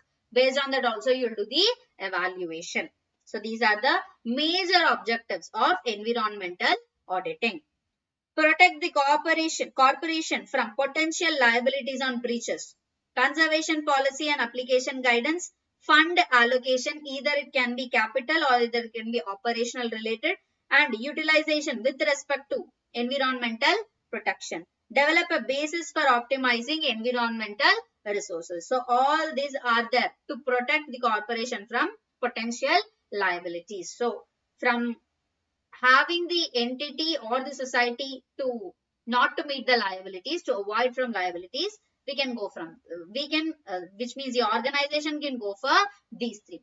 First, it can go for fund allocation, or it can go for developing optimizing environmental resources, or it can go for conservation policy and it can apply that particular conservation policy. I hope it is clear. So this is about the environmental audit. Along with this, we also have the second thing. Discuss the various tools and techniques which are used in environmental auditing. When doing the environmental audit, what are the tools and techniques which are used? This is our smart question number 1. Environmental audit is an independent evaluation of policies, principles, systems, procedures, practices in place and performance and other elements of business relating to environment. So, to safeguard the environment, whatever the policies, procedures, plans, systems, performance, whatever it is happening inside the organization, regarding that, a proper independent evaluation is called as environmental audit. I hope it is clear. Now, what are the tools which are used in doing this assessment of environmental audit? First, you will prepare the checklist. Now, what are these checklists? Checklists are very useful tool used to ensure that different tasks or topics are included in the assignment. So, what you will do? You will prepare a checklist. What all are there to you to check? You will prepare all those things and you will check one by one. If there is anything missing, you will write it down. So, here it will help us to focus on different tasks and different topics during the audit. They are very useful in specialized areas where the complex range of issues and questions need to be asked to ensure that nothing is missed. So, by using this checklist, it will be helpful that nothing is missed. We'll cover all the points, we'll make a list of it, and then we will do the assessment. Next, questionnaire. Whatever the assessment we have to do, we'll prepare a question out of it.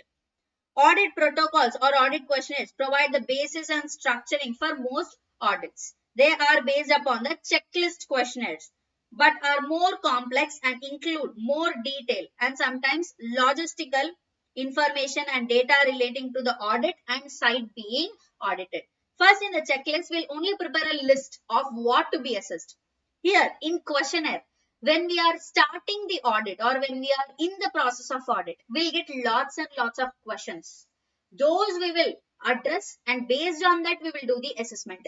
When there is a question, see, for example, if you have a doubt, if you are asking a doubt to me and I have taken that as a question. If you are asking, ma'am, what is a tool and technique of corporate auditing?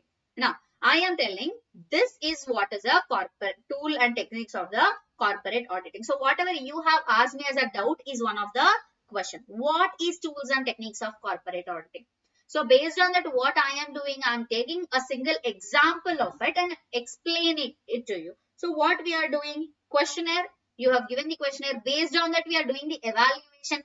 When you are doing an evaluation, if I'm just showing you this answer and if I'm telling you, okay, this here is the answer, you can look into it. That will not be the answer out of it. What we need? We need a data. We need a proper information to believe that this will be the answer for this question. If we have a proper information and data, only then we'll be able to move forward. So questionnaire is an advanced version of checklist. In checklist, we'll just prepare a check list of what we have to do the assessment. When we are doing an assessment, we will come across different questions. That we will write it as a questionnaire. And for getting the result of that, we need proper information, we need proper data. Next, questioning. Questioning is one of the most crucial aspect of auditing. Yet, from training and awareness point of view, it is often given a least attention. So, when questioning is mostly a very good thing. But if you have a proper training, if you have a proper awareness about what is happening inside the organization, the questioning point will not frequently come because you already have the experience, you already know everything. Why there will be a question? So it's becoming less because of awareness and training. The purpose is information gathering in nature and not on interrogation. So whatever the questioning is there, the questioning is majorly on gathering the information, getting the answer properly with the verified data, with the proof we need an answer. It is not just an interrogation. Questioning doesn't mean that you will just ask a question and without listening the answer you will go walk away. No. Questioning is not just an interrogation. Asking doesn't mean. We need the answer also. For getting the answer, we need a proper proof. We need a proper information and data. The questionnaire must therefore be sensitive and to respective of the auditee and avoid making the questions accusatory, judgmental or aggressive.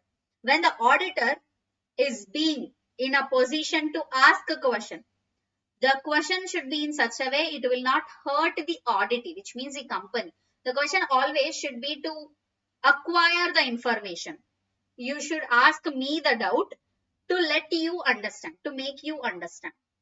Not to question me, you have to ask a doubt. You can ask that also, but for an explanation, I'm telling it. Okay, when there is a auditee, when there is a company, the question should be raised in such a way that they are giving the information back. It should not be as an acquisition. You have done that. Why you have done that? As a wrongdoing, you should not question it. As an acquisition, you have to not do that. As a judgmental or on an aggressive basis, you should not ask it. Next, observation. Observation is a vital component of auditing exercise. You have to observe each and everything. Observation is a disciplined activity that must be carried out in a very deliberate and controlled manner. The idea of looking at something twice is important because it is a part of process that checks the observation is accurately noted. Even if you have checked once, check it twice so that you will make sure that whatever observation is done, it is done correctly.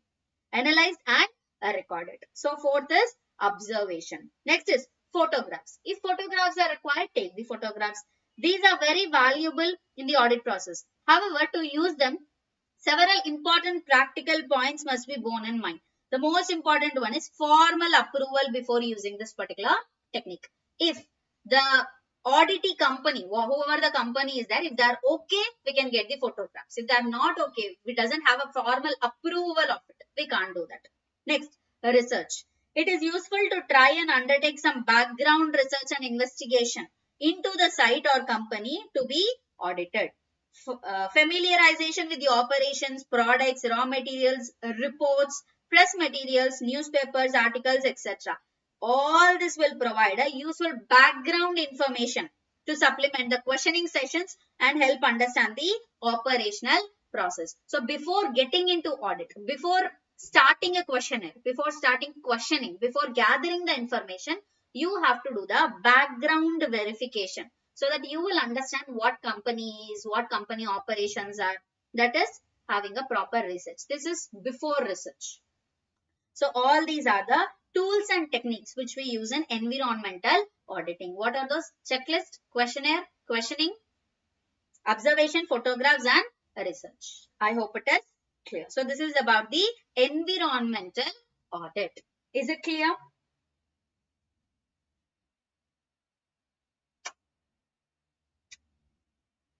Guys, is it clear? Environmental audit. Do you have any doubt?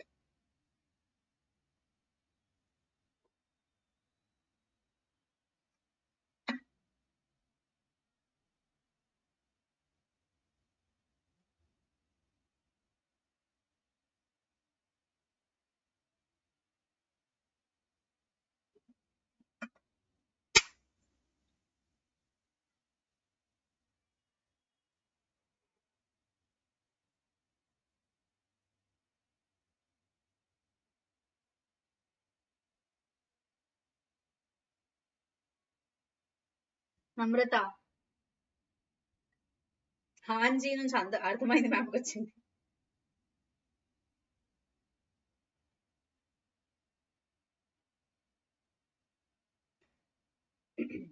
Okay. Now this time Titan didn't told అర్థమైంది ma'am. నమ్రత told అర్థమైంది ma'am.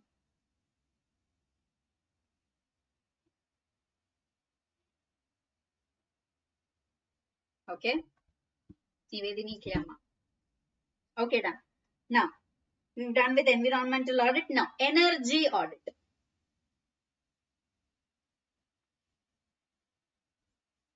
Super question number 5. Explain the need for energy audit. Now, what does it mean by energy audit? It is a systematic evaluation of energy consumption. Titan, I said, ma'am. Okay. An energy audit is a systematic evaluation of energy consumption in an organization to identify inefficiencies and to recommend measures for conservation and cost reduction. How well the energy is being utilized inside the organization, how to identify the inefficiency, and how to conserve and how to reduce the cost which we are putting into the energy. So regarding that, whatever the systematic evaluation is being done, it is called as an energy audit. I hope it is clear. Energy audit is defined as the verification, monitoring, and analysis of use of energy, including submission of technical report containing recommendations for improving the energy efficiency with cost benefit analysis and an action plan to reduce the energy consumption. So what does it mean by energy audit? In this energy audit, we will verify, we will monitor, we will do the analysis of energy, including we will also submit a technical report. Not only we will do the verification monitoring, along with verification and monitoring, we will also give a technical report providing the recommendations for how energy can be used effectively based on cost benefit analysis. With the same thing, we will try to reduce the energy consumption. I hope it is clear. So nothing but to reduce the energy consumption, and by reducing this energy consumption, our cost should also be reduced and our benefit should not get reduced. Benefit should be there, cost should be minimized, and energy consumption should also get minimized. So for this, if we are doing any analysis, how well the entity is performing in this particular region, regarding it, if you are doing an analysis, it is called as energy audit. I hope it is clear.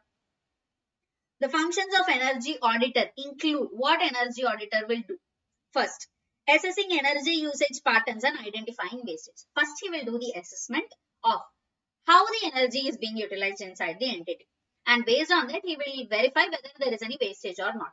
Then, recommending energy efficiency improvements. If there are any improvements in energy efficiency, he will recommend them.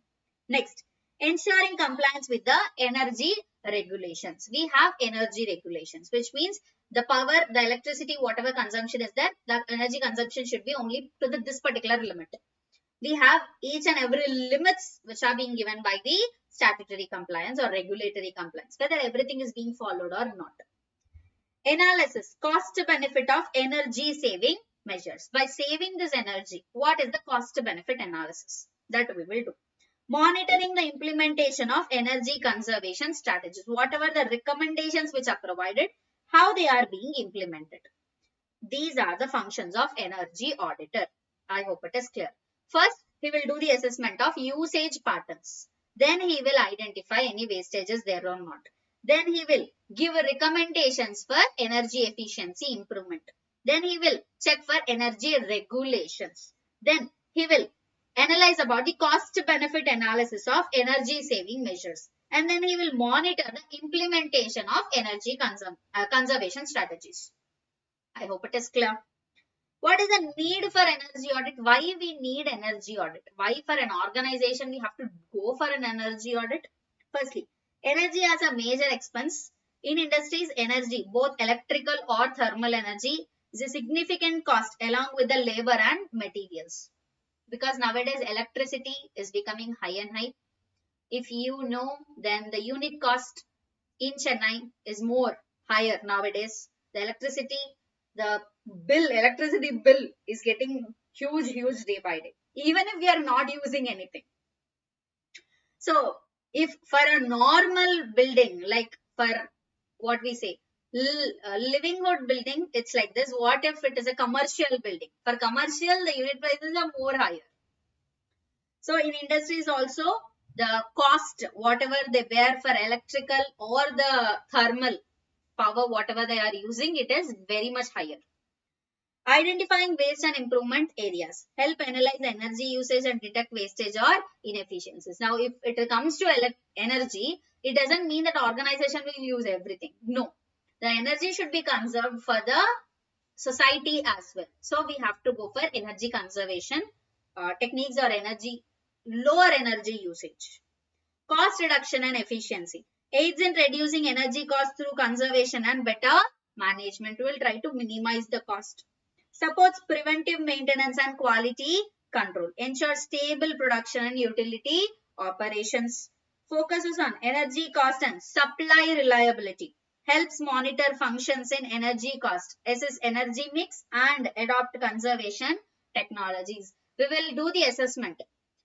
How much energy cost we are having. Now, if we are incurring energy cost of this much, we are purchasing energy from outsourcing. We are having the energy, whatever we are using inside the entity is through an outsourcing. Now, how much cost we are incurring for an outsourcing? We'll do the analysis of that. Now, what if we are having an own energy plant? How much cost we have to incur? We'll do that analysis and we'll decide what we have to go for it. Next, facilities, retrofits and upgrades. What upgrades we can do? Identifies needs for energy efficient equipments and retrofitting options. Now we have an older machinery which consumes more energy. If I am purchasing a new machinery, it will consume less energy. Then what I will do?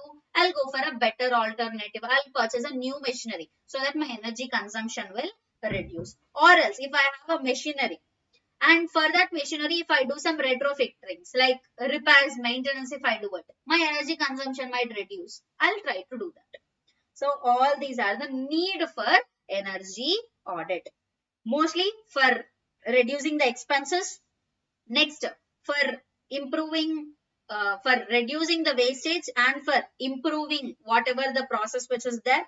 Cost reduction of efficiency, for doing preventive maintenance, for supply reliability and upgrades and retrofits. I hope it is clear.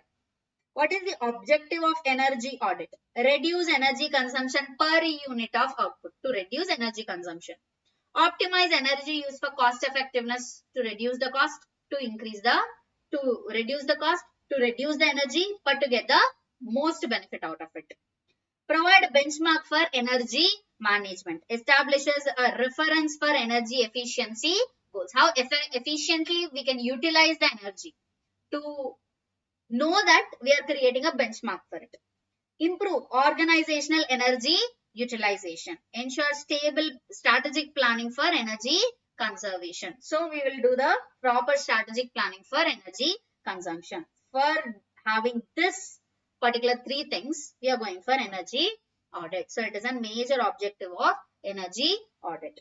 Energy audit translates conservation ideas into practical solutions with economic and organizational considerations within a fixed time frame. So whatever this conservation idea is there, not only of planning, but also to bring it into implementation, to actually conserve the energy, to actually reduce the cost.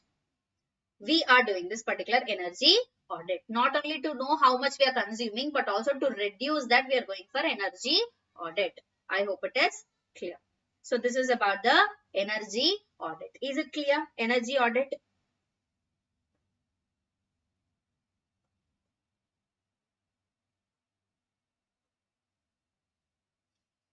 Guys, energy audit, is it clear? Having any doubts?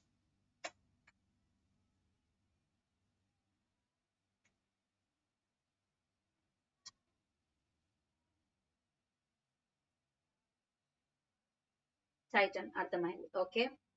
What about others? Bhanuteja, clear, ma'am. Okay. Rajat, at the mind, ma'am. Okay, Rajat. Now, next audit. Namrata Hanji, ma'am. Okay, thank you. Sujesh, clear, ma'am. Okay, thank you. Now, we are moving on to the next audit, which is called as corporate social responsibility, which is CSR. Mostly this concept is there in your law. Whatever which is there in your law is there in the audit as well.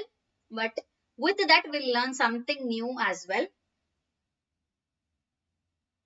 Now, smart question 2. What is corporate social responsibility CSR committee and its role as per Companies Act 2013? Describe the coverage of CSR audit program. Okay. Now, what is CSR? CSR includes projects or programs related to Schedule 7 activities or those undertaken as per company's CSR policy. Hoping that all of you know this. I am just doing a speed revision. Titan, I am doing group 4 first, ma'am. Okay. So you don't know the concept of CSR.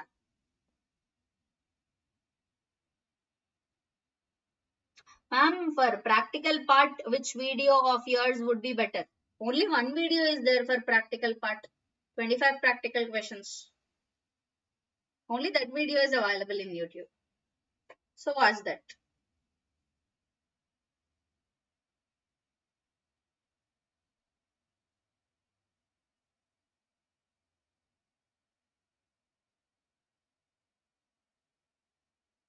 Okay, so what does it mean by CSR, corporate social responsibility? How the companies have to give something to the society. As the society, corporate is there, the main motive of corporate is to maximize the profit. Yes or no? Now, corporates should not only run behind profit maximization, they also have to contribute something to the society. So we have Schedule 7 activities. Now, what are those Schedule 7 activities? CSR activities as per Schedule 7.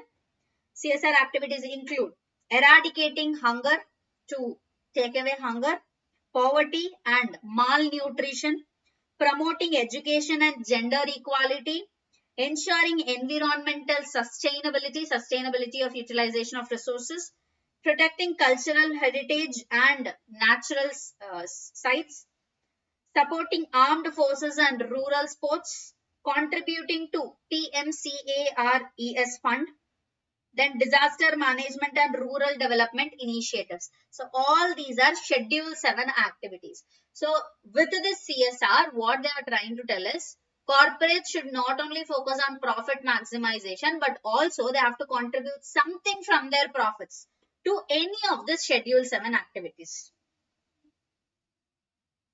Now, which entities have to go for it? Are all the entities have to go for it? No, we have certain threshold limits. It involves corporate responsibility for social and environmental impact, integrating self-regulation into business operations. So, selfly they have to regulate, they have to bring this into their regulations and they have to do it. Applicable of CSR provisions, which companies have to go for it. A company must constitute CSR committee if it meets any of the following criteria. First, net worth, if it is 500 crores or more, turnover if it is 1000 crores or more, and net profit if it is 5 crores or more. Then the entity have to constitute a committee which is called a CSR committee. And what that committee will do, they will decide how much of amount have to be contributed to the CSR, how much amount have to be contributed to the CSR. But there is minimum CSR committee composition. Who all should be there? Minimum 3 directors, including 1 independent director. Unlisted or private company, no need for an independent director. If it is a foreign company, at least 2 members with 1 meeting specified criteria. Okay, so this is the composition of CSR committee. What this committee will do?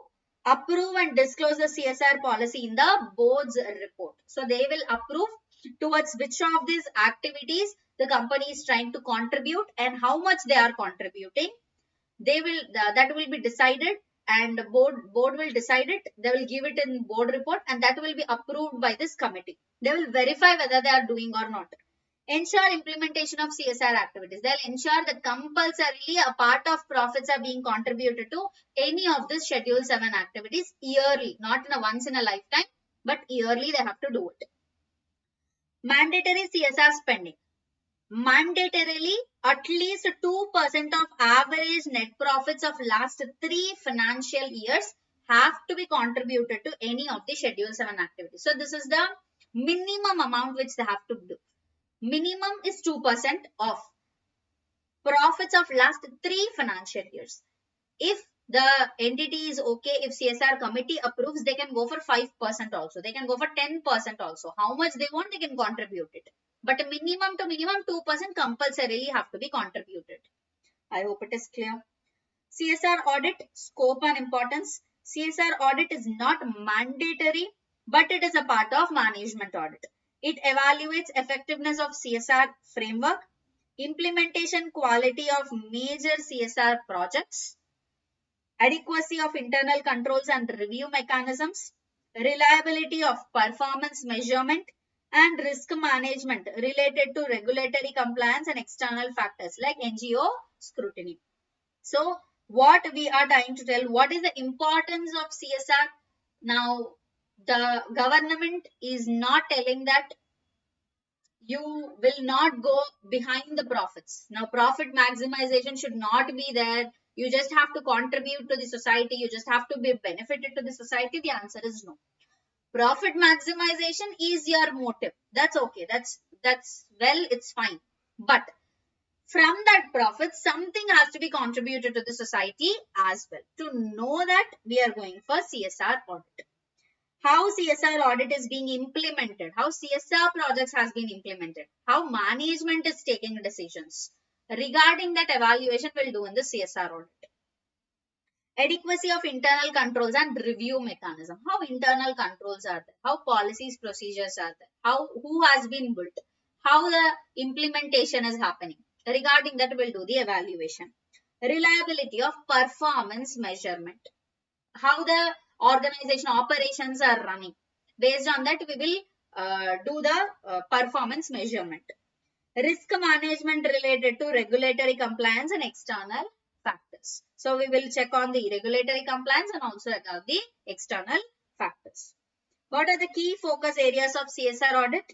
Compliance with the Act, governance and internal controls. Because we have these things, if entity coming under this perspective, they have to compulsorily follow it to ensure that it is a key focus. And then project life cycle assessment. So this CSR project, it is not a one-time thing, it is a continuous process. Yearly they have to do it.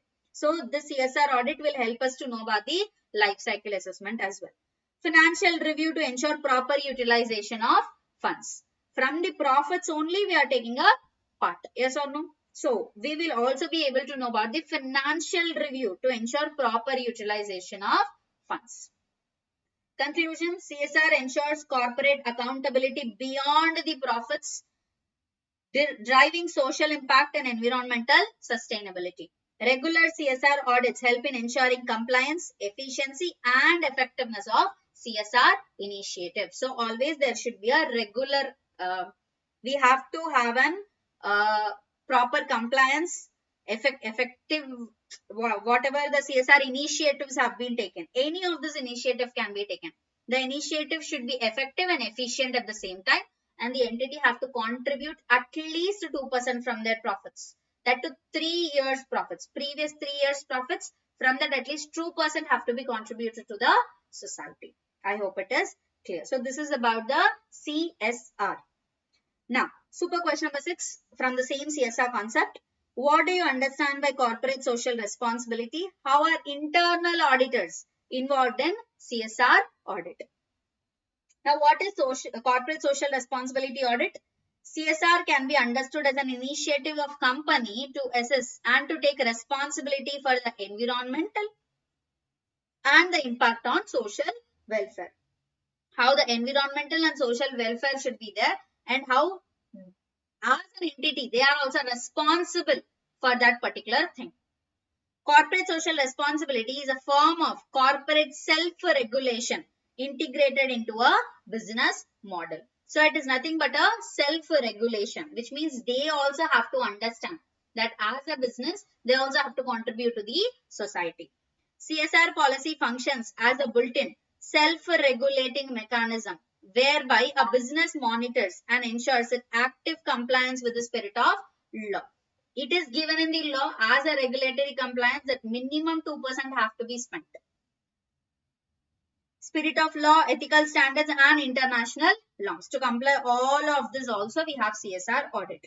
The goal of CSR is to embrace responsibility of companies' activities and encourage a positive impact through its activities on the environment, consumers, employees, communities, stakeholders and all other members of public sphere who may also be considered as stakeholders. So what here we are telling, by doing this CSR, we are encouraging a positive impact on the company towards its customers, employees or the stakeholders, whoever are there.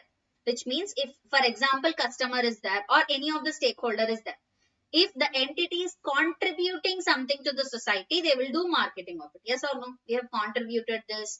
The entity has provided this much amount to this particular costs, or they have contributed this much to this, what will happen? There will be a reputation, brand reputation will be increasing, goodwill will be increasing. The stakeholders, in the minds of stakeholders, a positive impact will be created towards the company. So that's also one of the objective for entities to go for CSR audit. I hope it is clear. All types of CSR information disclosures are affected by the name of credibility. So some of the examples are employees. To provide confidence in system, establish progress against targets and improve confidence. So by doing the CSR, by contributing towards CSR, employees are having some confidence in the system. Okay, they will think that, okay, I am working in such a company which is not just focusing on profit, but also it is giving something to the society. They'll have that particular system. They'll have the confidence in system, and it will improve their confidence as well. Specialists, including analysts, particularly rating agencies, government officials, and NGOs. NGOs, government officials, and rating agencies will also have a positive impact on the company, stating that, okay, this company is contributing something to the society. They are putting their names in some causes. Business parties, to strengthen the supply chain. We will be collaborated to different business parties. We will expand our business. Communities, to establish credibility with neighbors and local organizations. They'll start trusting the organization. Local organization, neighbors will start trusting. They'll feel safe. So these are the why corporate disclosures are, why CSR disclosures are important. CSR audit have to be done and CSR disclosures have to be given, because the entity also will have these kind of benefits. I hope it is clear. Internal auditors might be involved in CSR as various levels. Internal auditors might facilitate or advise management on CSR self-assessment activities. Internal auditor will make us understand on which activity the contribution has to be done. Internal auditors might be involved in auditing CSR programs either as individual component of an audit plan or as a broad-based review of how CSR is managed. They'll just come and check whether all the policies which are there, whether whatever the program which is there, CSR program, whether everything is being complied or not, and whether the company is achieving the CSR objectives or not. So internal auditor will come and do the assessment about it. Next, internal auditors might become involved in coordinating or participating in CSR report verification. They'll also verify the CSR report. Proposed expenditure is made in the areas demarcated or specified. Whatever they are thinking in the schedule 7 activities, whatever the company is thinking to contribute, whether whatever the amount allocated is being utilized only for that particular cause or not, that will also be assessed by the internal auditor. I hope it is clear. Internal auditors have an opportunity to make value additions to the corporate sustainability. They can also add something. Process of their organization. They must have a good knowledge and understanding of prevalent CSR concepts. Important role internal auditors can play includes assist in designing or implementation of CSR management system. They can assist, design and implement CSR management system. Perform limited scope audits requested by top management. They can limit the scope or expand the scope of audit. Perform compliance audit. They can check whether everything is being complied or not.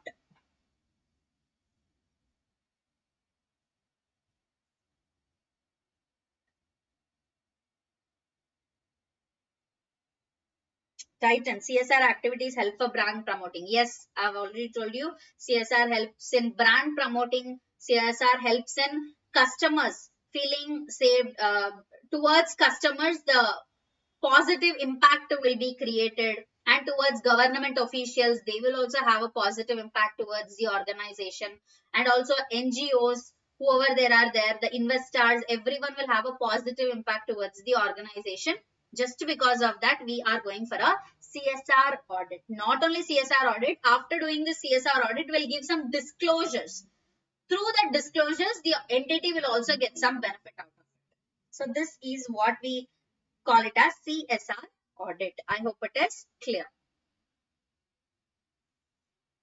Rajat, clear, ma'am. Thank you, Rajat. What about others? Is it clear so far?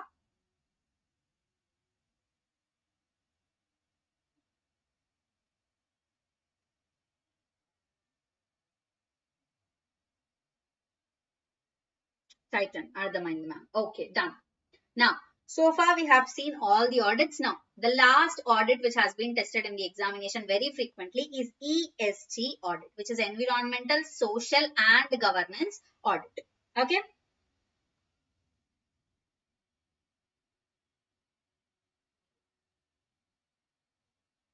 Now, super question number 7. Explain the merits and demerits of ESG, environmental, social governance. Okay. Now, first we'll see the introduction. Who introduced this particular concept of ESG? The SEBI has introduced it.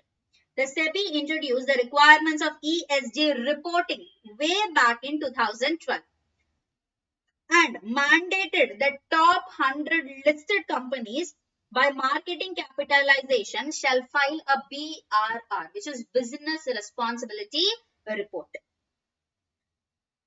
This was later extended to top 500 listed companies by market capitalization in 2015. Based on market capitalization, the SEBI has bought a mandatory compliance that these companies have to submit their BRR, Business Responsibility Report. SEBI introduced a new reporting requirement on ESG parameters under Business Responsibility and Sustainability Report, BRSR, by amending the regulation of SEBI LODR, which is Listing Obligation and Disclosure Requirements Regulation 2015. However, following are these merits and demerits of ESG. Before seeing the merits and demerits, let us understand what is this ESG, environmental, social and governance. Who has bought it? SEBI has bought it. SEBI, how it has been firstly bought it, SEBI has told that these particular listed companies have to mandatorily submit BRR report, which is business responsibility report. Now in that business responsibility report, what will be there? Importance of ESG audit. Now, in this ESG, we have environmental, social and governance. First, what is it? Environment for public and consumers. Consumers prefer companies with these strong environmental, social and governance ESG practices. A Nielsen study found that 90% of millennials switch brands based on the company ESG stance. Who we call it as millennials? 90s.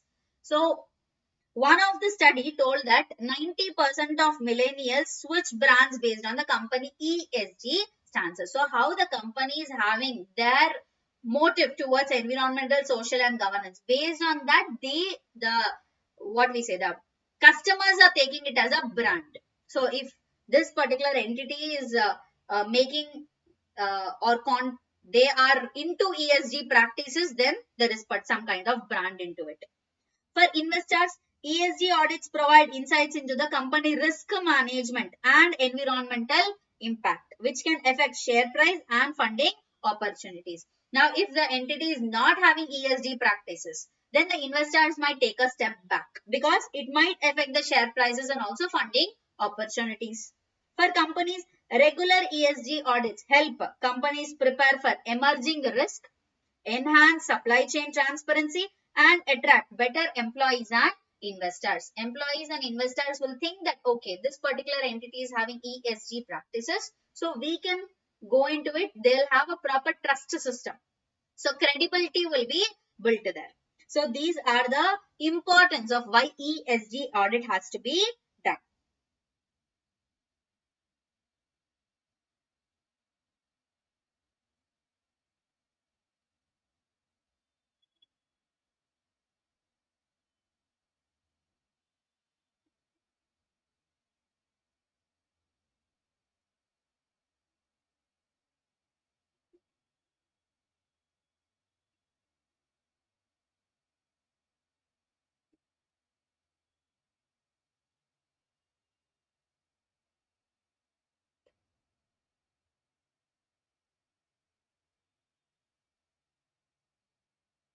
Now see here. Overview of ESG.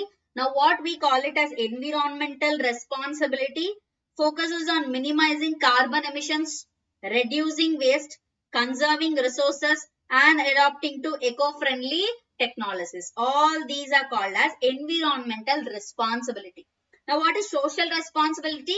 It involves how companies treat their employees, customers, and communities. Now, what is governance practices? Concerned with corporate governance with ethics, including board diversity, executive compensation, and shareholder rights. So, how well they are governing, how shareholders are getting benefited, how compensation is being given. So, all this will be there in governance practices. So, this is environmental, social, and governance. I hope it is clear. So, now what are the merits of ESG? So, if any entity is having or following ESG practices, then what will be its merits? First, enhanced reputation. It will increase the reputation. Employing ESG practices can aid businesses in enhancing their reputation as ethical corporate citizens, customers, investors, and employees who value ethical and sustainable business practices may become more attracted as a result. So all these people, whoever we call it as citizens, customers, investors, employees, everyone will be attracted towards the company. So they will have an enhanced reputation. Next, risk reduction. ESG practices can assist a business in identifying and reducing the possible risk, including those related to environment, supply chain, and reputation. So reputational risk will be reduced, supply chain, which means the investors will be coming and investing, and also with the environmental, like carbon emissions, whatever the pollution which is there, we are trying to reduce it. So there also we are trying to control the risk. So there will be a risk reduction. Next, saving money. Using ESG practices can save money in areas including energy use, waste reduction, and employee retention. Employee will be staying, there will be waste reduction, and energy usage will also be reduced. Long-term value creation.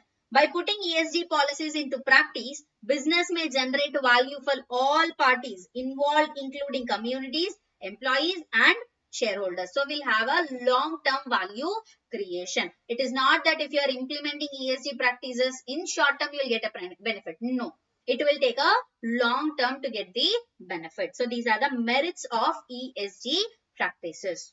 Now, what are the demerits? First, cost associated with implementation. Implementing environmental, social, and governance practices will have a lot of cost incurring. Small and medium-sized business who may lack the business resources to invest in sustainable practices may find it particularly expensive to implement ESG principles. It is cost. The cost of implementing it will be much higher. Lack of standardization. Because there is currently no agreed upon framework for ESG practices, it can be challenging for business to assess the benchmark their performance. There isn't any proper standard of how to implement ESG practices. There isn't any law properly stating that this is how you have to implement it. So the entities might face it difficult to bring ESG practices into them. Focus on short term. We can't have a focus on short term because ESG practices will only have a long term benefit. Some business may place a higher priority on immediate financial result than a longer term sustainability objectives, which can lead to lack of dedication to ESG compliance. They need benefit, short term benefit. They need benefit immediately. But through these ESG practices will not get benefit immediately. It will always have a long term benefit. So it is demerit. I hope it is clear. So these are the merits and demerits of ESG practices. Now, what is the process which is followed by ESG, environmental social governance audit? Reasons for adopting ESG in business practices: improved brand recognition and image, as we have seen above. Second, suitable for investors. Investors understand that business with sound ESG policies are better equipped to handle economic downstrains and produce steady long-term returns. It will have a long-term returns. So investors will be invest in this particular kind of entities. Improved recruitment and retention of employees. Employees will stay in the entity because employees will feel that ESG practices are there. So we can stay in this particular entity. Employing ESG strategies can assist business in luring top talent, keeping them on board, and creating a supportive workplace environment that values sustainability and social responsibility. So a proper workplace environmental will be built. So top talent will be staying in the company. Enhanced operational effectiveness. Prioritizing ESG issues in business operations can enhance supply chain management. We'll have waste reduction, energy efficiency, lower operating expenses will reduce the expenses, lower risk will be there, and overall performance will get increased. Next, government regulations also. Adapting to ESG practices shall enable the organizations help earn a reputation for being ethical and sustainable enterprises. Even from the government point of view, we'll have a reputation, we'll earn the reputation. So these are the benefits, we can call it, or we can tell reasons why we have to implement the ESG practices. What are the steps? First, we'll identify the stakeholders, recognize key parties impacted by ESG issues, then assess the stakeholder perception, what they want, take their perception. Understand external views on the company's business activities, what the stakeholders are thinking about the business. And then identify the ESG risks and opportunities. Analyze potential threats and growth areas. What are the risks which we have and where we can implement in ESG practices. Develop reporting and evaluation procedures. Develop a procedure and implement it. So these are the simple steps.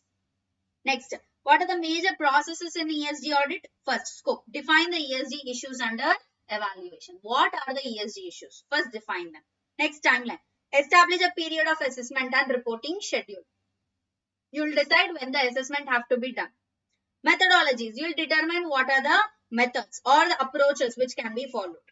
Then sustainable marketing evaluation. Assess if the company promotes long-term value through environmentally and socially responsible products or services. So we'll have a long-term value. Based on that, you will bring up the products or services. I hope it is clear. So these are the major processes in ESG audit.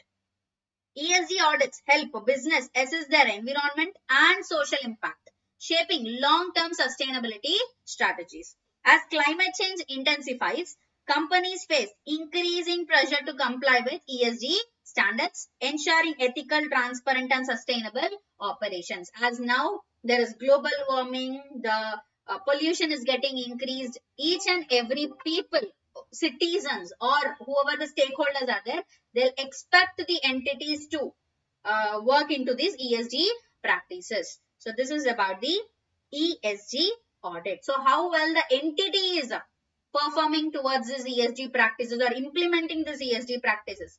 Regarding that, critical evaluation is called as ESG audit. I hope it is clear. So these are the audits of different functions inside the organization. So this audits will be done by different auditors.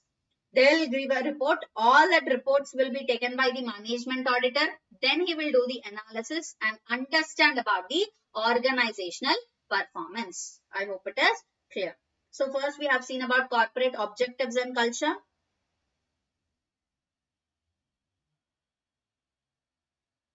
So in this, what all we have seen: corporate objectives and culture, corporate service audit, corporate development audit, personal audit we have seen, and then we have seen environmental audit, energy audit we have seen, CSR audit, and ESG audit we have seen. So these are the audits which are important and which has been tested in the previous attempts. So you can learn from this particular material. Revision is very important. That too not a one-time revision. Multiple revisions are required for you to attempt it in the examination, because the terminology which is used is different from the other areas. I hope it is clear.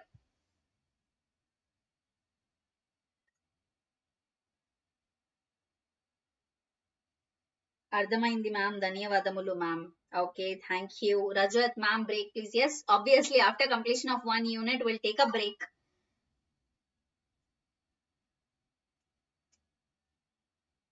So, is 3 revisions are enough? Yes. How many revisions you require? You have to decide, title.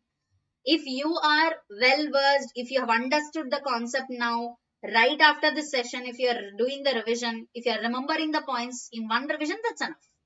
You have to be able to write it in the examination.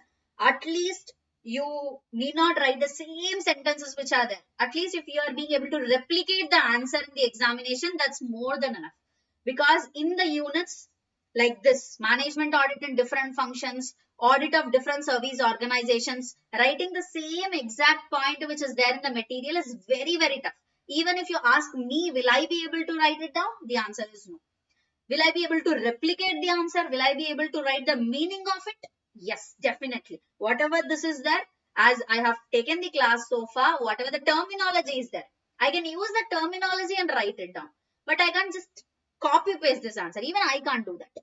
Terminology is important. Whatever the points are there, those points are keywords are important. You have to write the keywords. Sentence formation, whatever you want, you can do it.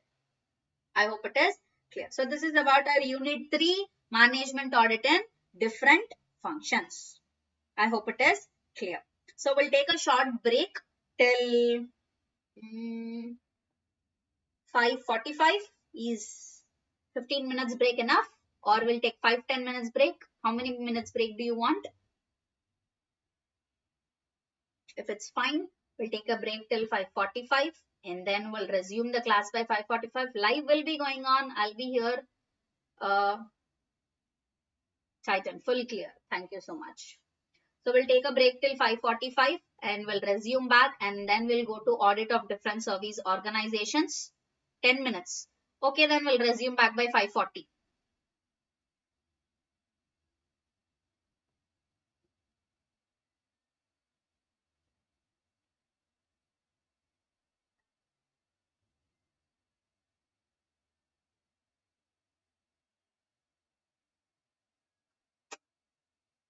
Rajat, 15 minutes. Okay, we'll take break till 5:40. Now it's already time. Anyway, we'll resume back after 1-2 minutes. 5:41, 5:42 only. Okay. We'll resume back and we'll go to audit of different service organizations.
Hello everyone.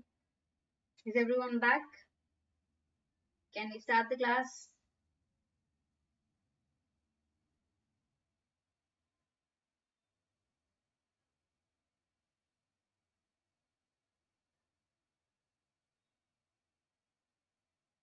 Titan, నేను వచ్చేసామా నేను కూడా వచ్చేసా Titan. मुस्कान 6 बजे CFR marathon भी है.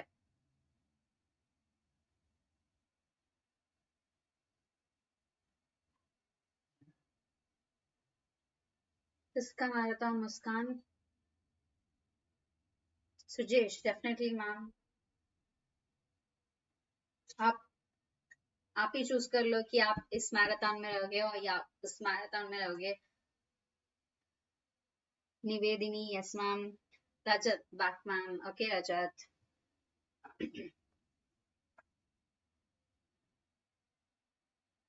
So we will start our next unit, which is section C, internal control, internal audit, operational audit, and other related issues.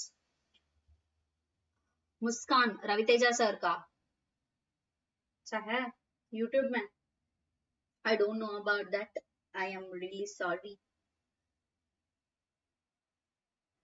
Okay, we'll try to complete as early as possible. Okay. Now, Unit 3, Audit of Different Service Organizations. Now, what is this unit talking about? Audit of different service organizations. And we have a topic like this in internal control and internal audit. Now, we have different service organizations. How to do audit for those different service organizations? Regarding that,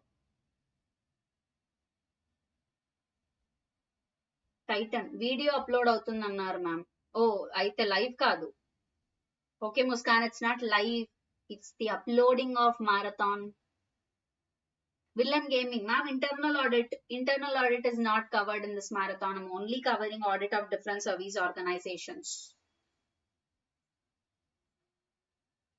If we want internal control, internal audit, wala topic, Villain will not cover no internal control, internal audit. We are not covering it. But if you want internal control and internal audit, I can upload a revision video of it. Audit of different service organizations. For now, we are going with whatever we have earlyly planned. I am discussing only the 10 topics which I took as the marathon topics. In the first class itself, I've given the topics what all will be covered. Now, audit of different service organizations. We have different service organizations like audit of like hospitals, hotels, educational institutions. Villain, please upload it. Okay, Villain, even if you are a villain, I'll upload it. Sujesh, okay ma'am, do upload. Rajat, yes ma'am, I want. Okay, done, will be uploaded. Now, we have different service organizations like hospitals, hotels, educational institutions, local bodies, government. Government is also a service organization. So, how to do the audit for different service organizations? That is this particular unit. Now, coming to this unit, this is not a new unit for you. Even in your CMA Inter, there used to be different service organization units, and you have read that. Audit of hospitals, audit of hotels, you have already studied in your CMA Inter.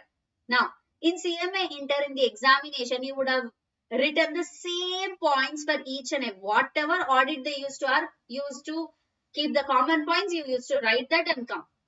Now, will that be enough for CMA final? The answer is no.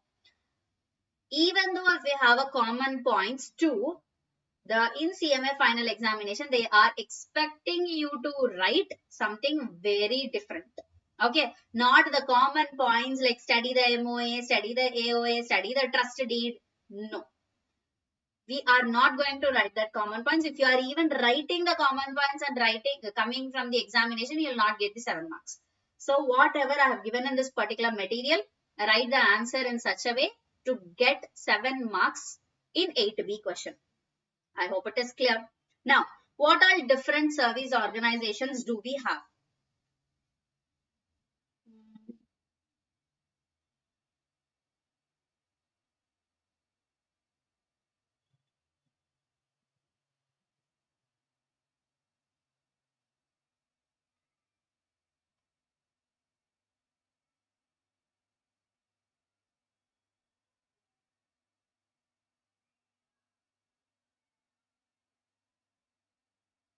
Now, what all service organizations do we have? We have we have hospitals, we have hotels, we have educational institutions, cooperative societies, self-help groups, non-government organizations which are NGOs, local bodies like municipalities, panchayats, government expenditure, proprietary in government audit, and commercial accounts in government. We can call all these three are related to government. Other than government, we are going to study about local bodies, NGOs, SHGs, which is self-help groups, cooperative societies, educational institutions, hotels, and hospitals. So these are the audit of different service organizations. These are the service organizations. Now, how to do the audit of this? That is this particular unit of audit of different service organizations. I hope it is clear. So without any much delay, there is no so much of introduction for this particular unit. It is very simple. We have to directly skip into the audit. Now, starting with the first super question number 1. List out the important points to be considered while conducting an audit of hospital.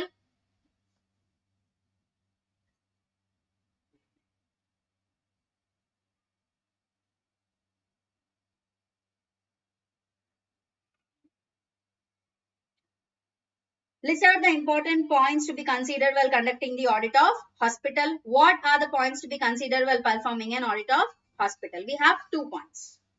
Verify, examine, vote, check. These words only we include in sentence formation, ma'am. Yes.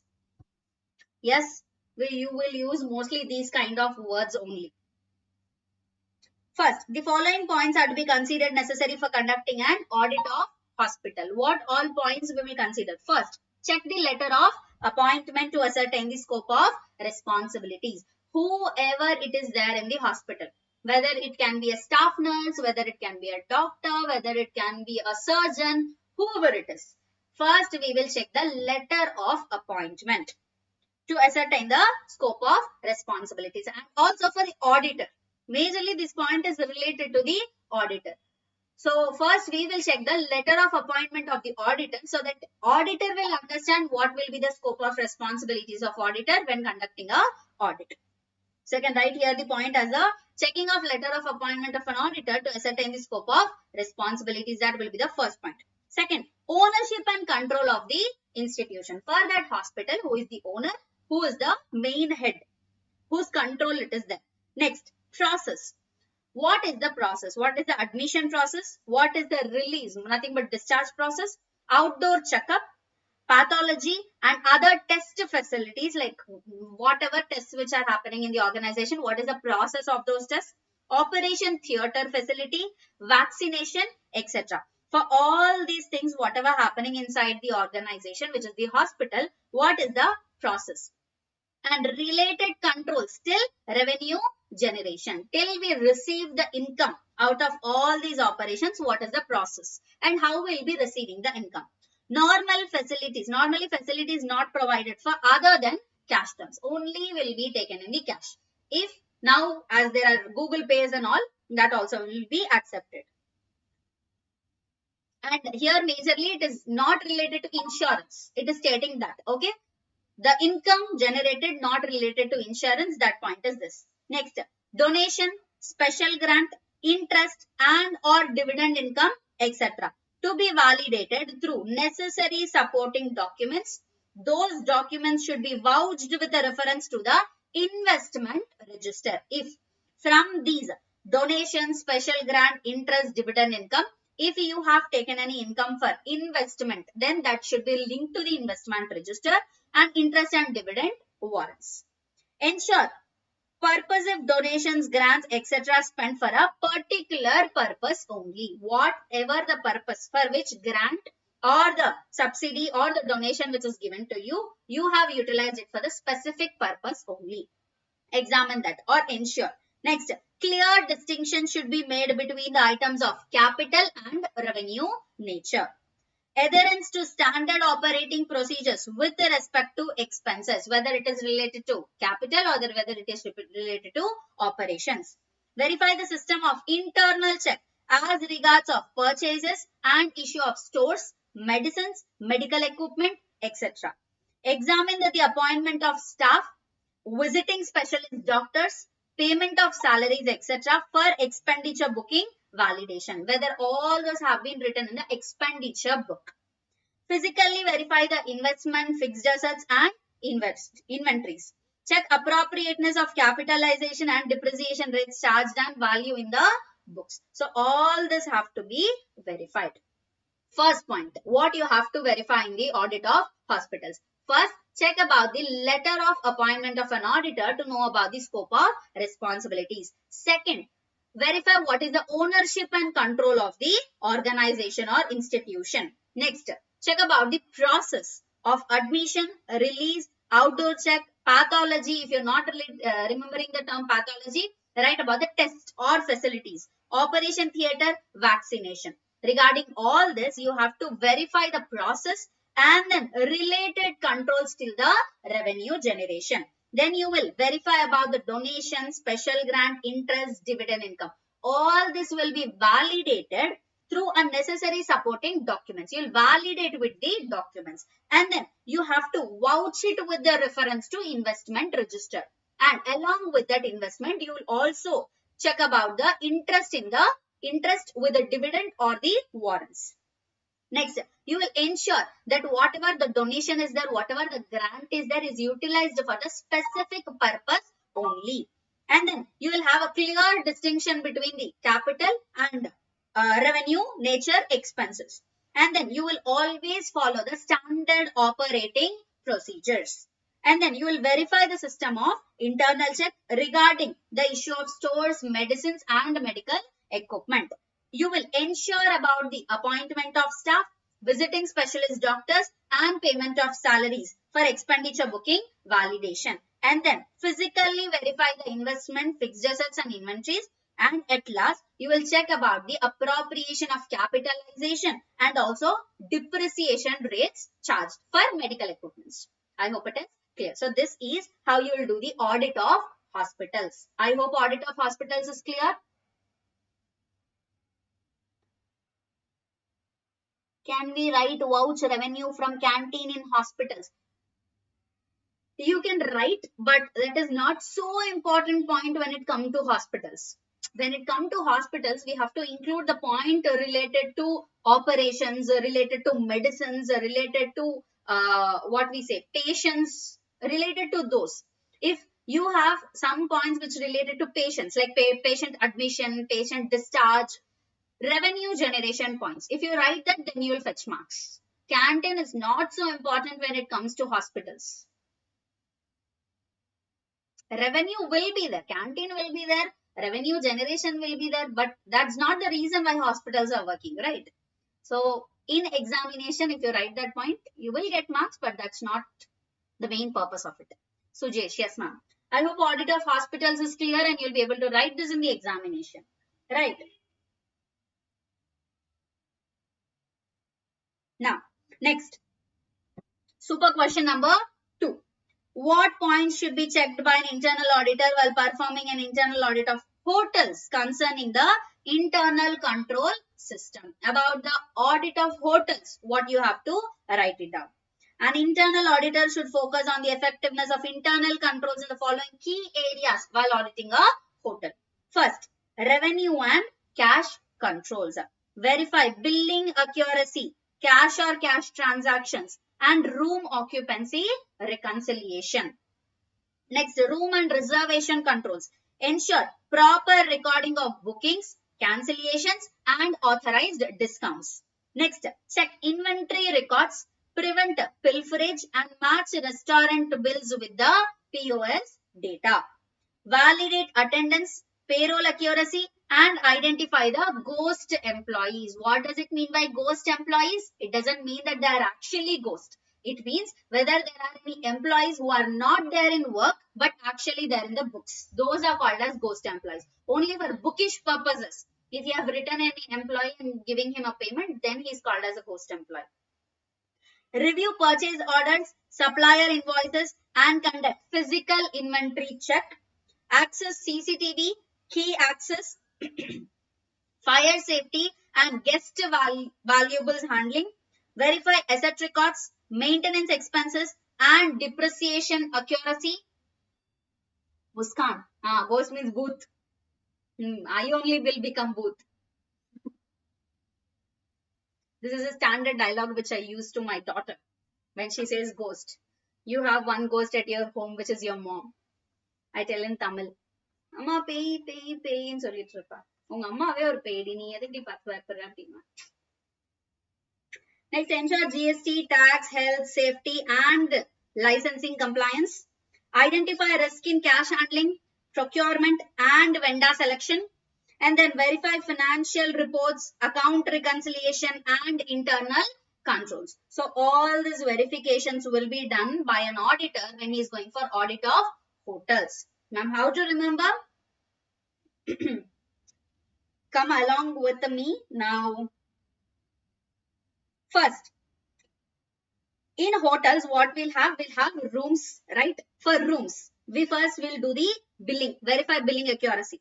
Second, we have to do the payment, card or cash payment. Next, room occupancy reconciliation. How many rooms are there? How many they have occupied? After completion of rooms.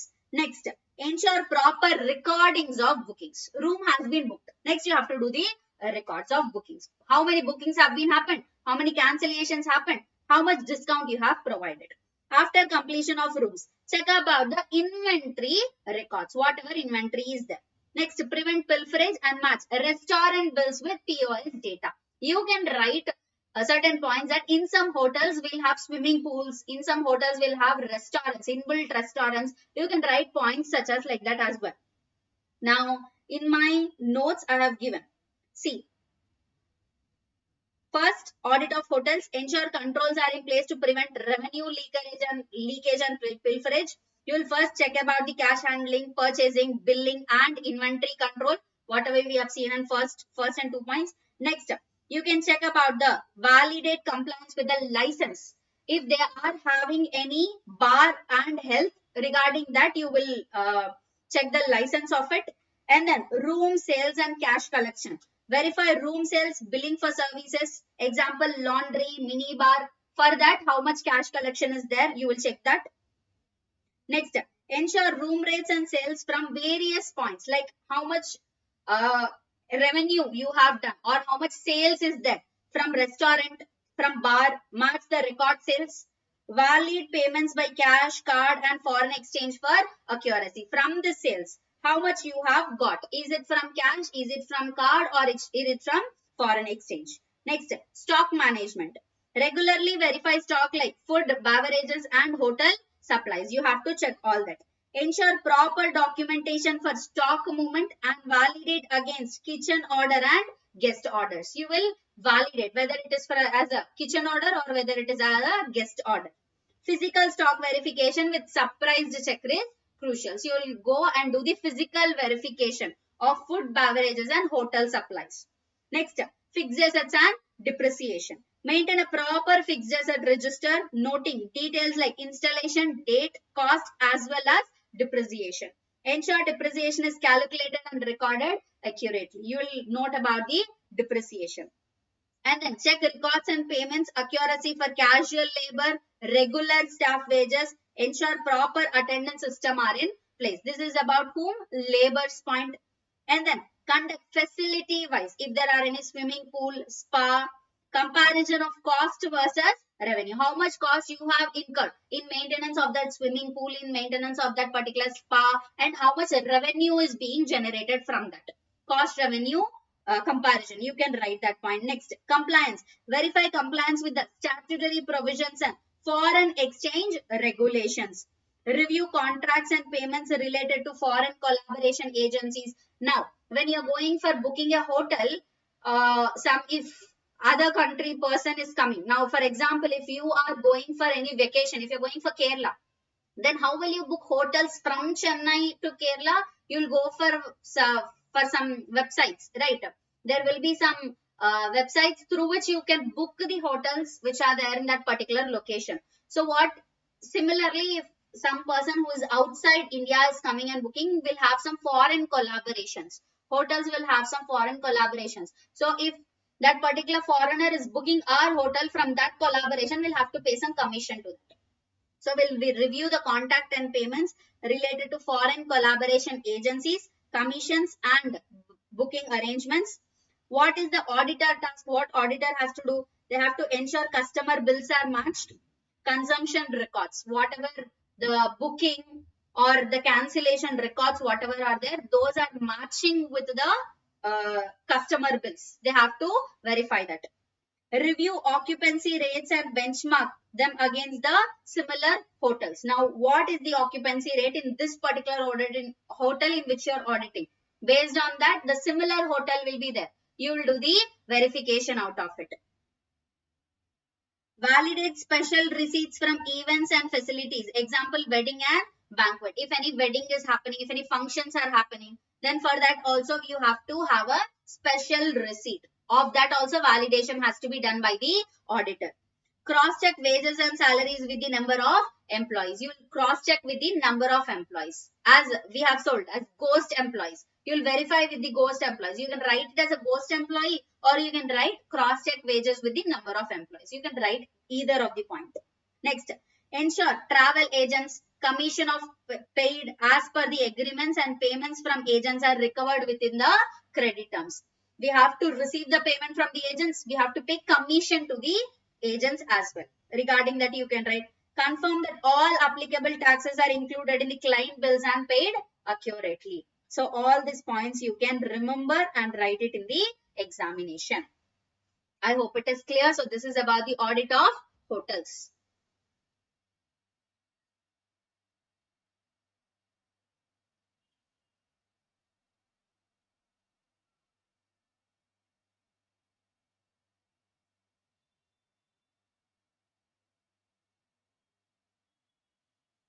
Is it clear? Audit of hospitals, audit of hotels, whatever we have seen so far, is it clear?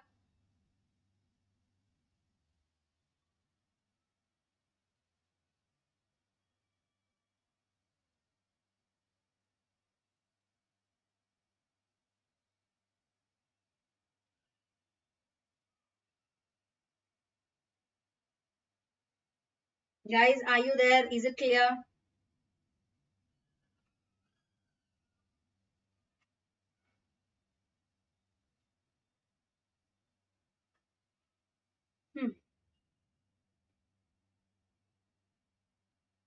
Mr. Hamad, POS data, sales data. You will match the restaurant bills with the sales data. What is the restaurant bill and what is sales? It is sales. Rajat Chopra, revision is must for these topics after class for retaining the topics. Yes, very well said, Rajat. Revision is must important. Only then you will be able to write it in the examination. Sujesh, clear ma'am. Banuteja, clear. Namrata, Hanji, clear. Titan, yes ma'am. Ahmed, clear. Ramesh Babu, yes madam. Sujesh ma'am, when we can expect MCQ session? Give me time, Nana. Marathon is not yet completed, no? After marathon, either I'll give MCQ session. MCQ material will be given, pakka. Okay? MCQ session, I'll plan, I'll let you know. Mr. Ahmed, got it. Muskan, yes ma'am. Okay, done. So this is about the audit of hotels. I hope it is clear. Now moving on to our next audit. Super question number 3. State that the special steps to be taken by an auditor related to audit of educational institution and that of its students. Discuss the steps involved in audit of educational institution. Either way the question can be tested. Now, when we are talking about educational institution, the auditor will do the verification in 2 different sets. First, he will do the audit of institution. Next, he will do the audit of students. So, we'll learn separately. If separately question asked, you can write it. If not asked, you can combine and write it down. Okay. The special steps involved in the audit of educational institution include a variety of conventional and special type of audit of documents. Now, when we are doing examination of basic constitution of institution, first we are doing the audit of institution. When we are doing the institution audit, what all should be verified? First, a review of formation and governance. Examine the documents related to institutions formation, affiliation, management structure. Review the trust deed, regulations or university acts for compliance with the fund monitoring, donations and expenditure approval. So regarding all this will come under formation and governance. Okay. Next, approving authority and governance. Under which institute it is coming? Check the minutes of governing body meetings for resolutions affecting financial matters, including bank account operations and expense approval. Okay, video stop. Thank you so much. Just a moment.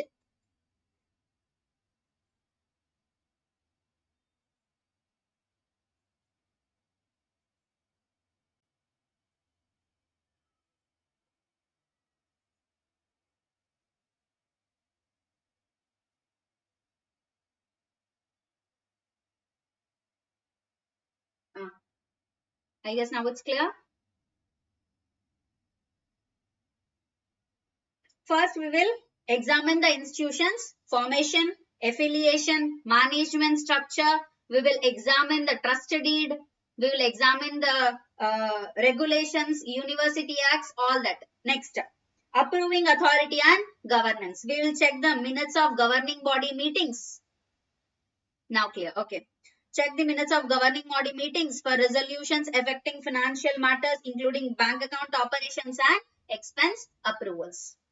Next, grant management. Confirm grant receipts with the necessary documents and ensure compliance with the current accounting for grant usage. If government grant we have received for educational institution, we will ensure that whatever purpose the grant is received, for the same purpose the grant usage is being done.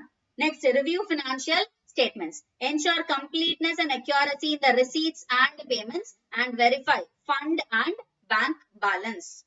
Next, statutory compliance. Verify compliance with statutory deposits like PF for the staff, taxes, affiliation fees and filing requirements. All of this will be done as an basic constitution of institution examination. I hope it is clear.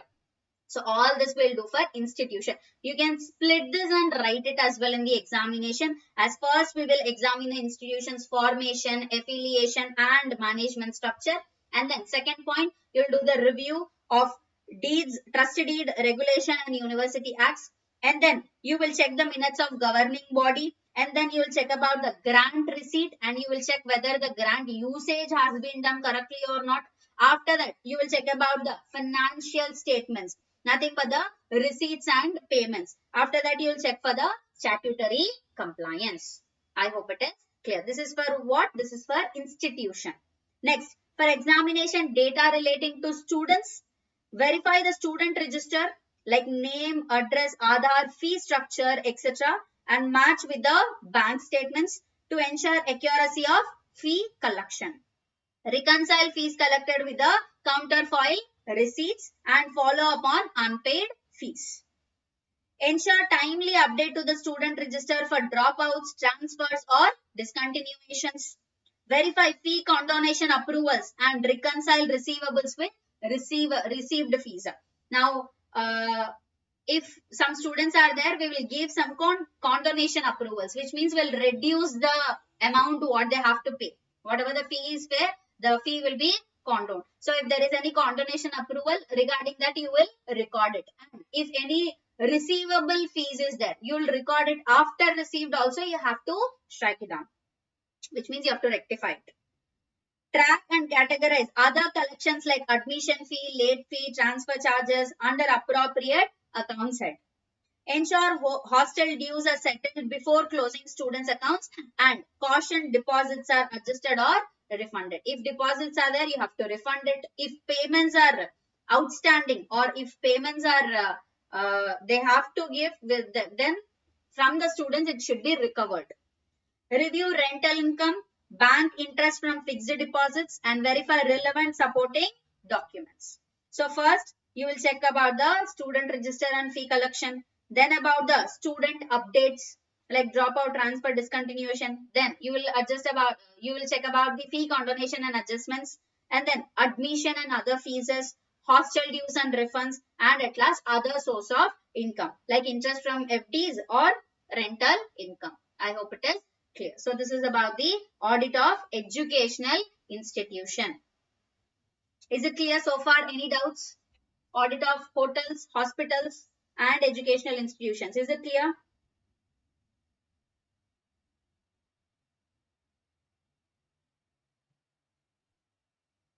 Guys, is it clear?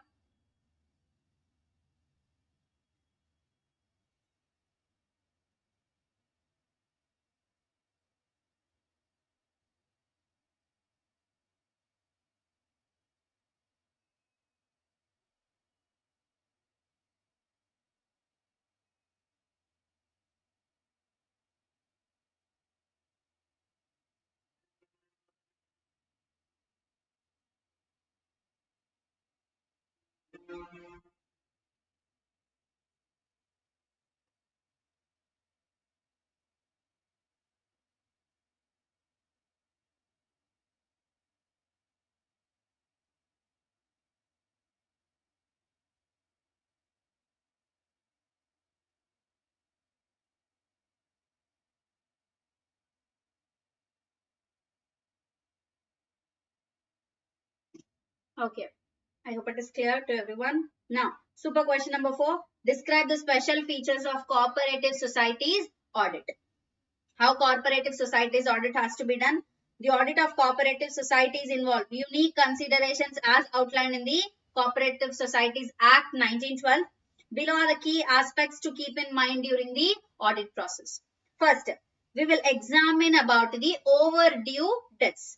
Classify overdue into categories as it is 6 months to 5 years or over 5 years. 6 months, 5 years, over 5 years. So according to that, you will categorize the overdue debts, report on classification, assessing whether provision of doubtfuls are adequate or not, whether you have created any provision for doubtful debts or not. Regarding that, you will do the verification. Next, analyze trends in overdue debts in relation to working capital and loans. Evaluate actions taken for recovery and the status of legal proceedings. So how it is being recovered and whether if there are any legal proceedings taken. Regarding all that, you will do the examination. Next, after overdue debts, you will do the examination about overdue interest. Exclude overdue interest from the calculation of outstanding interest. While determining profit, overdue interest pertains to the amount where principal is overdue. In this outstanding interest, interest is outstanding, whereas in the overdue interest, principal is also a part. So when you are calculating a profit, you will eliminate the overdue interest from outstanding interest. Whether that has been done or not, regarding that the examination will be done. Next, certification of bad debts. Bad debts must be certified as irrecoverable by the auditor before they can be written off. Against bad debt funds or reserve funds, the managing committee must authorize write-offs where no legal requirements exist. If there is no legal requirement stating that auditor has to state it as a bad debts, then the managing committee will authorize, and after that only the written off has to be done. Next, valuation of assets and liabilities. Follow general accounting and auditing principles for asset valuation.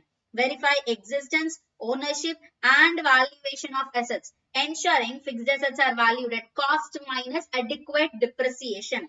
Record liabilities accurately, ensuring all known liabilities are accounted for. So you have to verify whether the assets and liabilities have been recorded properly, whether the asset valuation has been done properly, and always the asset has to be recorded in the cost minus adequate depreciation basis, and you have to verify whether all the known liabilities have been recorded or not.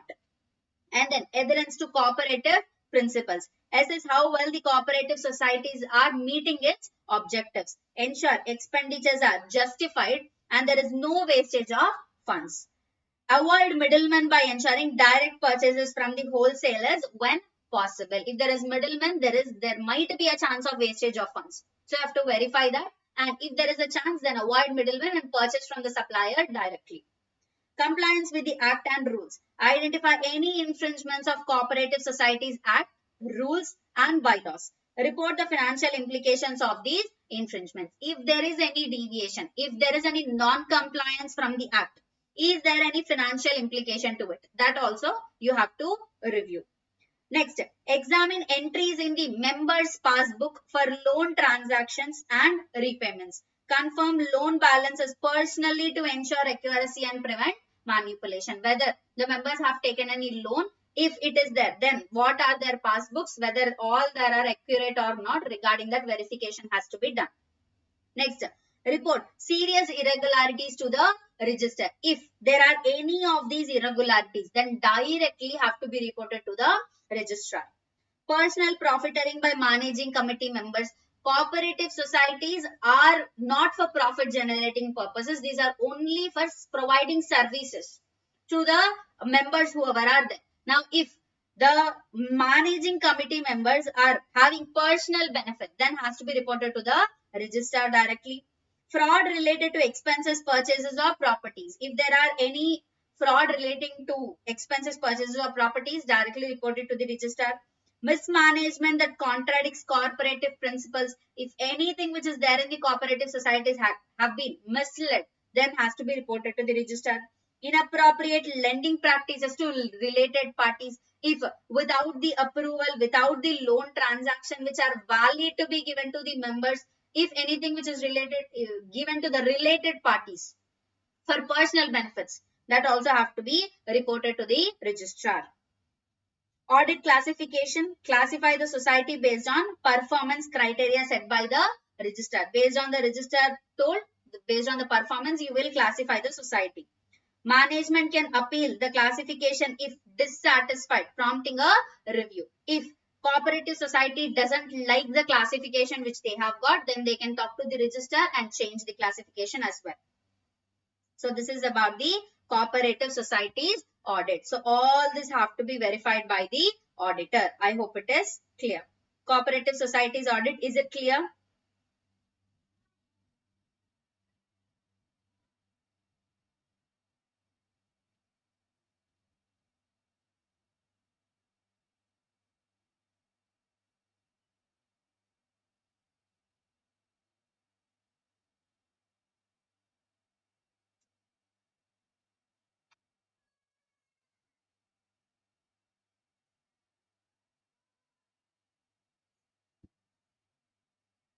Is it clear?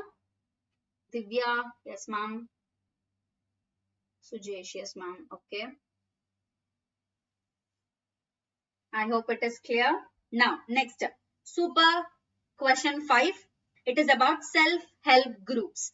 Discuss audit procedures for conducting audit of self-help groups. Now, this self-help groups will majorly work on reforming movements like what we say. Mm, Suddenly the word is not coming. So, they majorly contribute their work for women empowerment. Remember like that. Okay. The self-help group movement in India has emerged as a pivotal strategy for empowering rural communities, especially poor women and marginalized groups. Here has an overview of key elements, benefits and auditing approach of SHG. So when we are doing this SHG, what audit has to be done and how the audit has to be done. First, key features of SHG movement.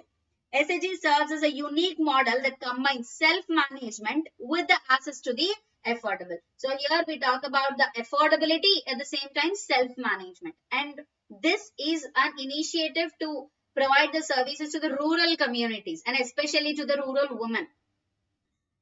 And that to financial services. The focus is on both social and economical development for women members. Why this camera is being stuck? And that too in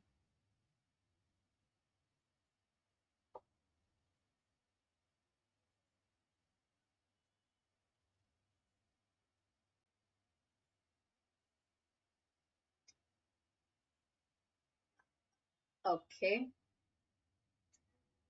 SAG serves as a unique model that combines self-management with access of affordability and providing of financial services. The focus is on both social as well as economic development for women members. SAGs are formed with the support of government initiatives or non-government organizations. SAGs are majorly have been formed either through government initiatives or through NGOs. They connect not only with banks but also with broader development programs to enhance their impact. They usually connect with the banks or any other kind of financial institutions to provide the financial support to the rural women. SAGs offer significant economic benefits such as credit, savings, income generating activities.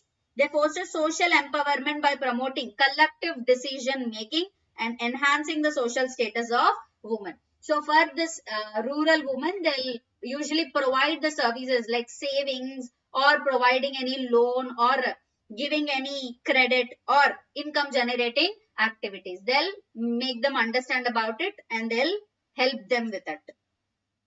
Now, how the audit has to be done in case of SHG, self-help groups. The audit which is followed here is called as field balance sheet approach audit. So, always when the audit is being done for self-help groups, it will be done in field balance sheet approach, which means, what does it mean by field balance sheet? They'll go in person to that particular area and then they will do the audit. There isn't something like if you are taking any other audit, if documents are there, then it's fine. Even if he's not visiting to the branch offices, even if he's not visiting to different units, but just getting the documents and verifying, that's okay. That's fine. But here in this audit, we'll follow field balance sheet approach. They'll go directly in person and do the audit. The field balance sheet approach involves several key steps during the audit process for SHGs. First, background review. Conduct a preliminary examination of group level records, including the cash book, review members' passbook to verify the accuracy of data entries and posting. They'll go check cash book and passbooks. Next, prepare field balance sheet. The auditor prepares a field balance sheet based on SHG's internal records. Based on the internal records, he'll prepare a field balance sheet aimed at assessing retained earnings. To know what is the retained earnings, they'll prepare a field balance sheet. Field balance sheet isn't nothing so great. Whatever the balance sheet we have, the same thing. Assets and liabilities, cash in hand, cash at hand, loan outstanding with the members, fixed deposit and fixed assets. Now, in liabilities, voluntary savings, if there are anything, then that will be there. External loan outstanding. In the equity, compulsory savings, whatever are there. To find this retained earnings, we will do this field balance sheet. We will prepare this balance sheet to know what is the retained earnings. I hope it is clear. Now, the auditor prepares field balance sheet based on SHG's internal records aimed at assessing retained earnings. Next, private meetings with members. They'll go personally and meet the members. The auditor conducts private interviews with 25% of the total members to validate the information and understand decision-making patterns within the group. Meetings with the SHG group. If there is any serious issues which are identified during the audit, then the auditor holds a meeting with the entire group for the further discussion. I hope it is clear. This is how the audit will be done. First, background review will be done. In that background review, the auditor will do the assessment of cash book and members' passbook to know how the postings has been done. And then after that, he'll prepare a balance sheet, which is called as field balance sheet. In that field balance sheet, the majorly he will do it by taking the internal records into consideration. And by doing that field balance sheet, he'll know what is the retained earnings of SHG. After that, he will get into the private meetings with the members. Firstly, he will call the 25% of the members and then he will get into a private meeting and understand about how the decisions are being taken, whether it is being imposed for them to invest or take the credit, or they are voluntarily doing it, how they are taking the decision of investing or doing the fund management like that. All things will be asked by the auditor. If there is any serious issue for which the auditor has to want any confirmation, then he will call all the members and conduct a meeting about it. I hope it is clear. So this is the field balance sheet approach of audit. Reporting. Upon completion of audit, the auditor summarizes any weak practices that could jeopardize savings or affect record reliability. Recommendations for better practices are provided. The auditor submits a field balance sheet and a summary report to the microfinance institution or a bank from which through which these are connected, and all group members adding comments to assist in the credit provision decisions. I hope it is clear. After that, he will give a report. So this is about the SHG, self-help group audit. I hope it is clear. Next, super question number 6. Discuss audit procedures for conducting the audit of NGO, non-government organizations. NGO are defined as a non-profit organizations that raises fund from its members, donors or contributors, and they often receive donations in various forms to achieve their social objectives. Now, what is the pre-audit preparation before audit? We have to understand what is the NGO structure, examine what is the legal status, what are the objectives of NGO, and what is the sources of fund. Next, review the legal and regulatory framework under which that NGO is registered.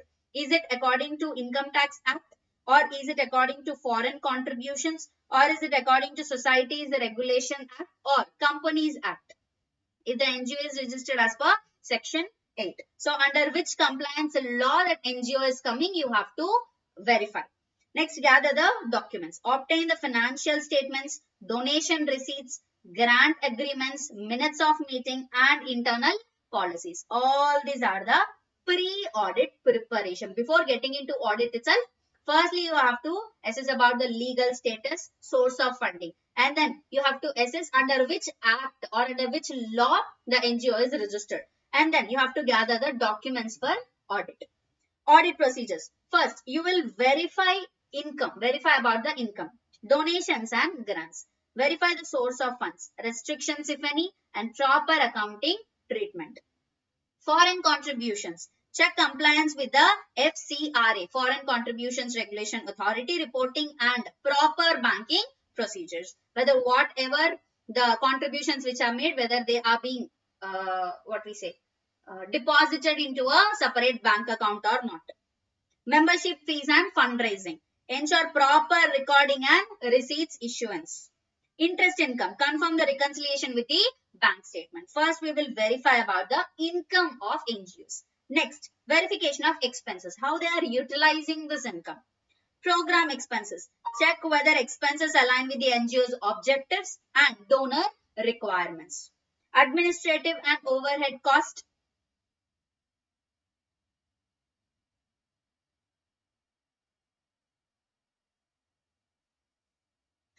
Administrative and overhead cost. Ensure expenses.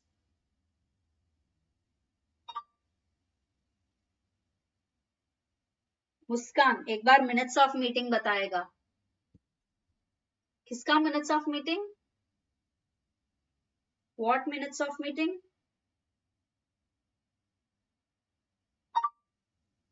Muskan, I didn't understand. Minutes of meeting. Which point are you asking? Next, we'll do the verification of expenses when it comes to NGO. First, we'll verify what is the program expenses, which means whether the expenses are meeting the NGO objectives and donor requirements. And then administrative and overhead costs. Ensure expenses like salaries, rent, utilities are within the permissible limits. Then project-based accounting. Review allocation of expenses among different projects and grants. How they are allocating the expenses, whatever the income is there, how they are allocating to the projects. Next, verification of assets and liabilities. Fixed assets. Ensure proper recording, depreciation and physical verification of assets. Next, bank reconciliation. Match cash and bank balances with the financial statements.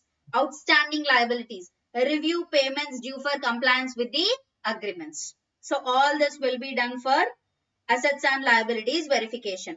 Then, internal controls and compliance check. Fund utilization. Ensure funds are used only for the designated purposes. Segregation of duties. Review internal controls over authorization, recording and reporting. Who is having the authorization of recording the information and who is having the authorization of reporting the information regarding that segregation of duties. Next is statutory compliance. Filing of income tax returns of FCRA reports, compliance with the GST, maintenance of books of accounts as per law, whether everything is complied or not. Regarding that, we will verify. Audit reporting and conclusion. Drafting of audit report. At last, the audit report will be drafted. Include observations, discrepancies and recommendations. Management decision. Discuss findings with the management and provide a corrective measure. Final submission. Submit the audit report to governing bodies, donors and regulatory authorities. First, the auditor will do the verification about the income which is received to the NGO. Then he will do the verification about the expenses of the NGO. Then he will do the verification about the assets and liabilities of the NGO. Then he will do the verification about the compliance checks, whether everything is complied or not. After that, he will prepare a draft report in which he will include all observations, discrepancies and recommendations, whatever are there, he will include it. Then he will discuss it with the management of NGOs. If management of NGO want to change anything or if they have any justification for whatever which is given in the report, which means the audit report, then they will have a talkings with the auditor. If auditor is satisfied with the justification of management, he will remove that part from the audit report and he will change his recommendations accordingly. After that, he will give a final report. So we have three. First, he will prepare a draft report. He will talk with the management, and if there are changes required by the management, changes will be made. And at last, final report will be submitted to governing bodies, donors, and regulatory authorities. I hope it is clear. So this is about the NGO audit. I hope it is clear.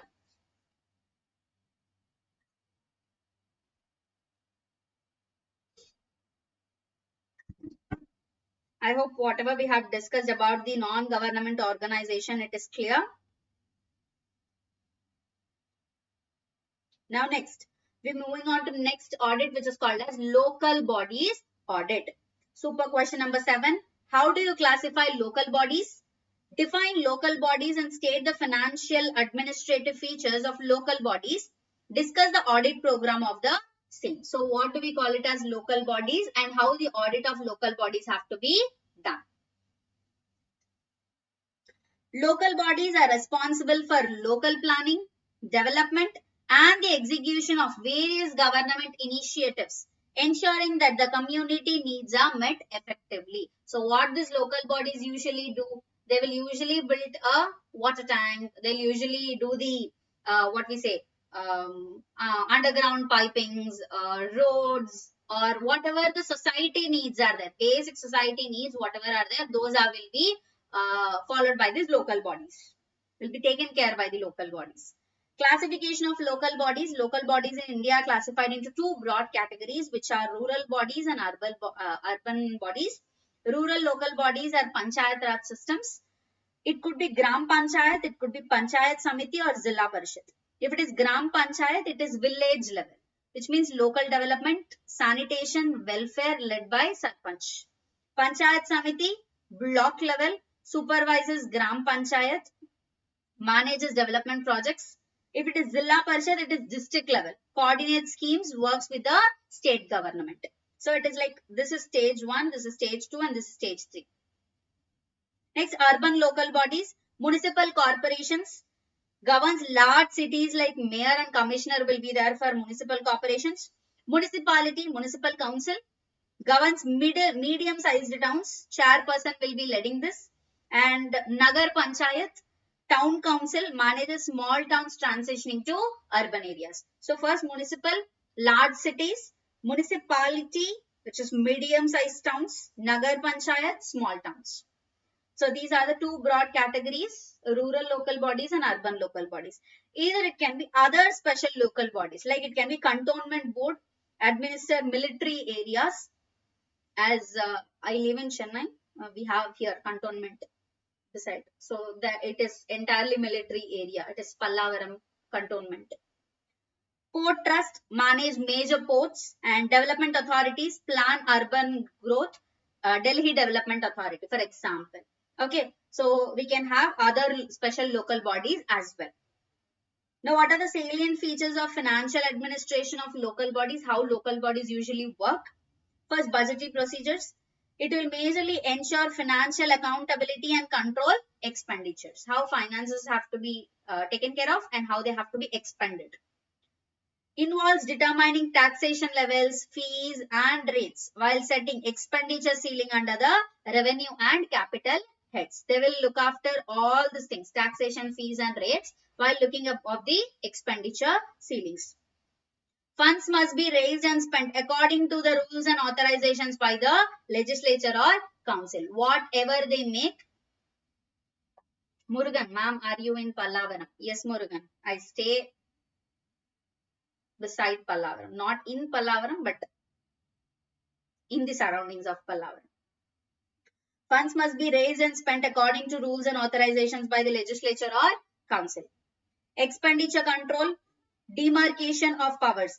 Higher levels of government maintain a clear distinction between legislative and executive powers. In local bodies, legislative powers is raised in a council, while executive powers are delegated to the officers like commissioner.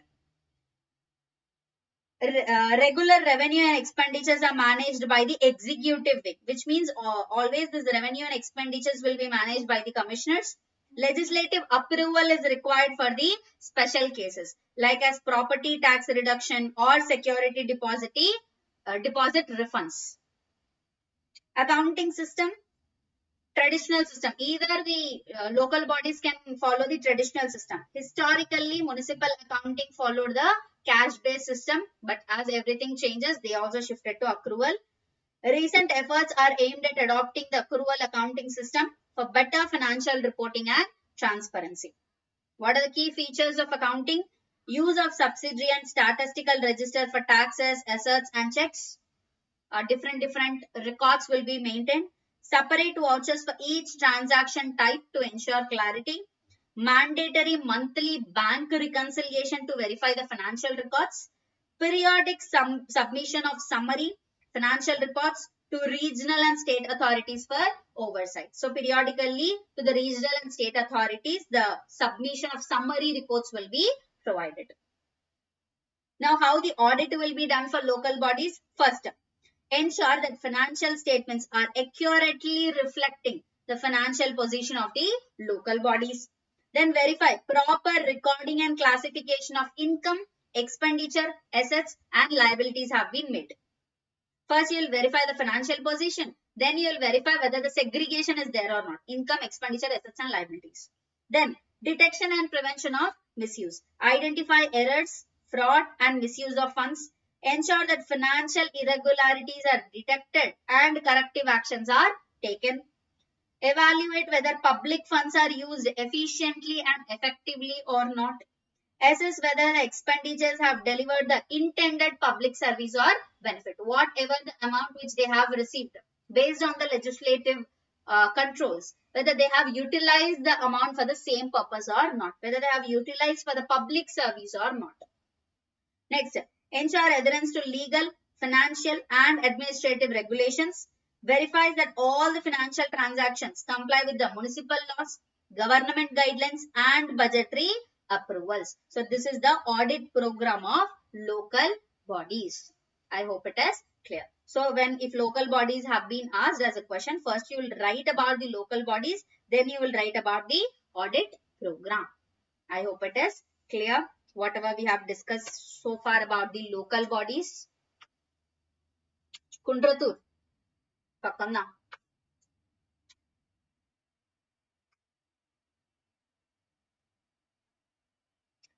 Now, moving on to next. Super question number 8. About the government expenditure audit. Discuss the basic standard set for government expenditure audit. Audit of government expenditure is one of the major components of government audit conducted by the officer of Controller and Auditor General of India. Who usually do government audit? C&AG. The basic standards set for audit of expenditure are to ensure that there is a provision of funds authorized by a competent authority fixing the limits within which the expenditure can be incurred. Why we are doing government audit? Because we have a competent authority which will issue the expenditure which has to be expended. Whether whatever the expenditure which is happening, is it on the basis of authorization which is given by the competent authority or not? To verify that, we are doing the government expenditure audit.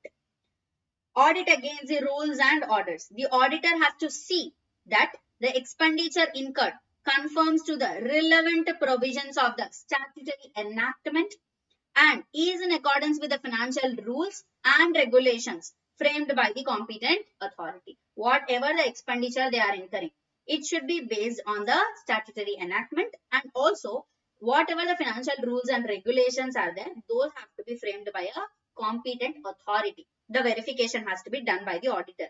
Next, auditor has to ensure that each item of expenditure is covered by a sanction. Either it could be a general sanction or can be a special sanction accorded by the competent authority authorizing such expenditure. It contemplates that there is a provision of funds out of which expenditure can be incurred, and the amount of such expenditure does not exceed the appropriations made. Firstly, provision has to be created, and from that provision only the expenditure has to be made. That has to be verified by the auditor. It is required to be seen that the expenditure is incurred with due regard to broad and general principles of financial propriety, which means if the expenditure whatever is being made, that should be the best expenditure which is possible. That should be the not unnecessary expenditure. Okay. The auditor aim is to bring out the cases of improper, avoidable or infractious expenditure, even though the expenditure has been incurred in conformity with the existing rules and regulations. You understood with this point? Now, auditor has to verify whether whatever expenditure is done, is it in financial propriety or not. Remember the word, it is financial propriety. Now, what does it mean by propriety? Whether whatever expenditure is done, is it done purposefully or not? Is it any unnecessary expenditure? Is it a not required expenditure? So majorly the auditor aim is to bring out the improper, avoidable or infractious expenditure, even though if the expenditure is given by a proper sanction, existing rules and regulations. Audit aims to secure a reasonably high standard of public financial morality by looking into the wisdom, faithfulness and economy of transactions, to make sure that whatever the public money which is being expended will be expended based on the morality principles. I hope it is clear. This involves that the various programs, schemes and projects where large financial expenditure has been incurred are being run economically and are yielding results expected out of them. Whatever expenditure is being incurred, it is incurred economically and the results are also being expected from them.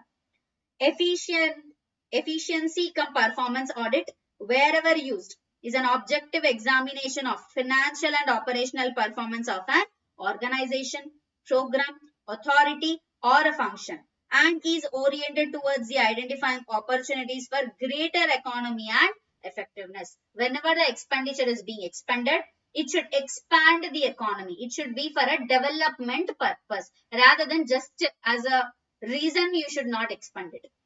You should think that it is, if it is an avoidable expenditure, avoid it. If it is very required expenditure for the development, only then that has to be incurred. Whether it is happening like that or not, that audit has to be done by the auditor.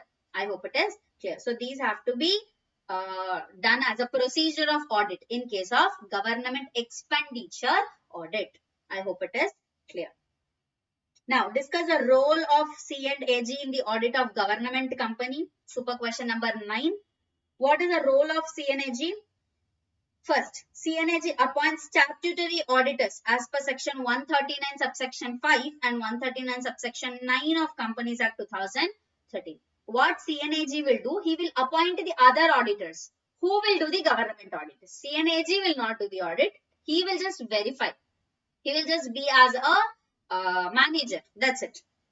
Supplementary audit. C&AG can conduct a supplementary audit after the statutory audit. After completion of statutory audit, if he wants, he can go for another audit which can be called as a supplementary audit. What auditor will do? Majorly, the auditor will give a direction of audit. C&AG provides audit guidelines to ensure standardized procedures. He will give guidance for the doing a audit. Now, who will do the audit? Statutory auditors. Information requirement can demand additional details for through auditors. Commentary on audit reports. Whatever audit report he has prepared, the statutory auditors have been prepared, he can comment on them. Has a right to comment on or supplement statutory audit reports. He can again tell them to go for do the audit. He can again ask for them to do an audit. Performance and compliance audits. Assess operational efficiency and regulatory compliance. He will verify whether regulatory compliance is there or not. Reporting to government. Submits audit findings to the president, governor or parliament for legislative review. Now, don't write that C&AG will do the audit. No, C&AG will appoint the statutory auditors and he will direct the audit. He will collect the information which is required. He will comment on the audit report which is prepared by the statutory auditor. At last, he will combine all those reports and prepare his own analysis on it, and then he will report it to the government. I hope it is clear. Importance of C&AG audit. Ensures financial accountability. Verify that lawful spending of public funds. Even if it is a money of government, that has to be expended in such a way that it will benefit to the public. That verification will be done by the C&AG. Detects irregularities. Identifies fraud and financial mismanagement. He will check whether whatever the funding has been done, whether whatever the funds are there, whether it is the correct expenditure or not, whether it is reasonable expenditure or not. Improves transparency, strengthens governance and compliance, enhances parliamentary oversights, aids in monitoring public sector enterprises. Whatever public sector enterprises are there, he will verify all those enterprises which are under government. He will do the verification for them. I hope it is clear. So these are the audit, different service organizations audit, whatever is there in our section C of unit 3, audit of different service organizations. I hope it is clear. We have super 9 questions and we have discussed all of them. Audit of hospitals, audit of hotels, educational institutions, cooperative societies, SHGs, local bodies, NGOs, government expenditure, and proprietary in government audit. Proprietary in government audit is nothing but to check whether whatever expenditure is done correctly. I hope it is okay. So this is the audit of different service organizations. Now, whatever which is there as a point in this particular material, you can include those points in your answer when you're writing for audit of different service organizations question, and shortly you will get the marks for it. Okay. I hope it is clear. Whatever we have discussed in today's class, is it clear?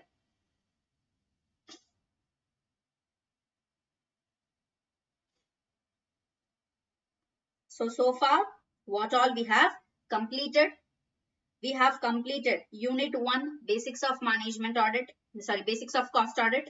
Unit 2, Companies CRA Rules 2014. Unit 3, Cost Auditor. Unit 4, Overview of CAs and GASAP. And Section B, Unit 1, Basics of Management Audit. Unit 2, Management Reporting Issues and Analysis. Unit 3, Management Audit in Different Functions. And from Section C, Audit of Different Service Organizations. All these have been completed so far. And most importantly, all these topics are important in perspective of theory. So what kind of theory questions can be tested in the examination is there in this material in terms of super questions and smart questions. If you are learning these questions perfectly, you'll be able to attempt whatever question is asked in the examination very much easily. Okay. I hope it is clear. Whatever questions which are there in this material are more than enough. You need not to refer any other material for this units. Okay. For other units, you can refer. For this units, this is more than enough. Okay. Now, what all left out? Only Section D, Forensic Audit and Anti-Money Laundering is left out, which is Unit 1, Forensic Audit, Unit 2, Anti-Money Laundering. This will be our topics for next class. Tomorrow will be our day 5 marathon, which is the last day of marathon. in which we are going to discuss section D, forensic audit and anti-money laundering. I hope whatever we have discussed so far is clear and you are happy about this marathon. Now, is it clear so far? Thank you so much, ma'am, for the valuable and informative session. Thank you, Sujesh, for joining the session. Rajat, clear, ma'am. Thank you for your efforts. Thank you, Rajat. Namrata, yes, ma'am, clear. Ahmad, crystal clear. Shaji Thomas, very clear. Okay, thank you. Thank you so much. So we'll end the session. Muskan, clear, ma'am. Okay, thank you, Muskan. So this is our day 4 of marathon. We'll meet in next class tomorrow and we'll go for forensic audit and anti-money laundering. And as I daily tell you, today also we have already shared the material. See the material, revise immediately to get much benefited through this marathon. Revise immediately, only then you'll remember the points on the examination. Okay? Murugan, clear, ma'am. Thank you so much. Thank you everyone for joining the live class or whoever watching the recorded version of it. We'll see you in the tomorrow's class. Till then, keep learning. Bye.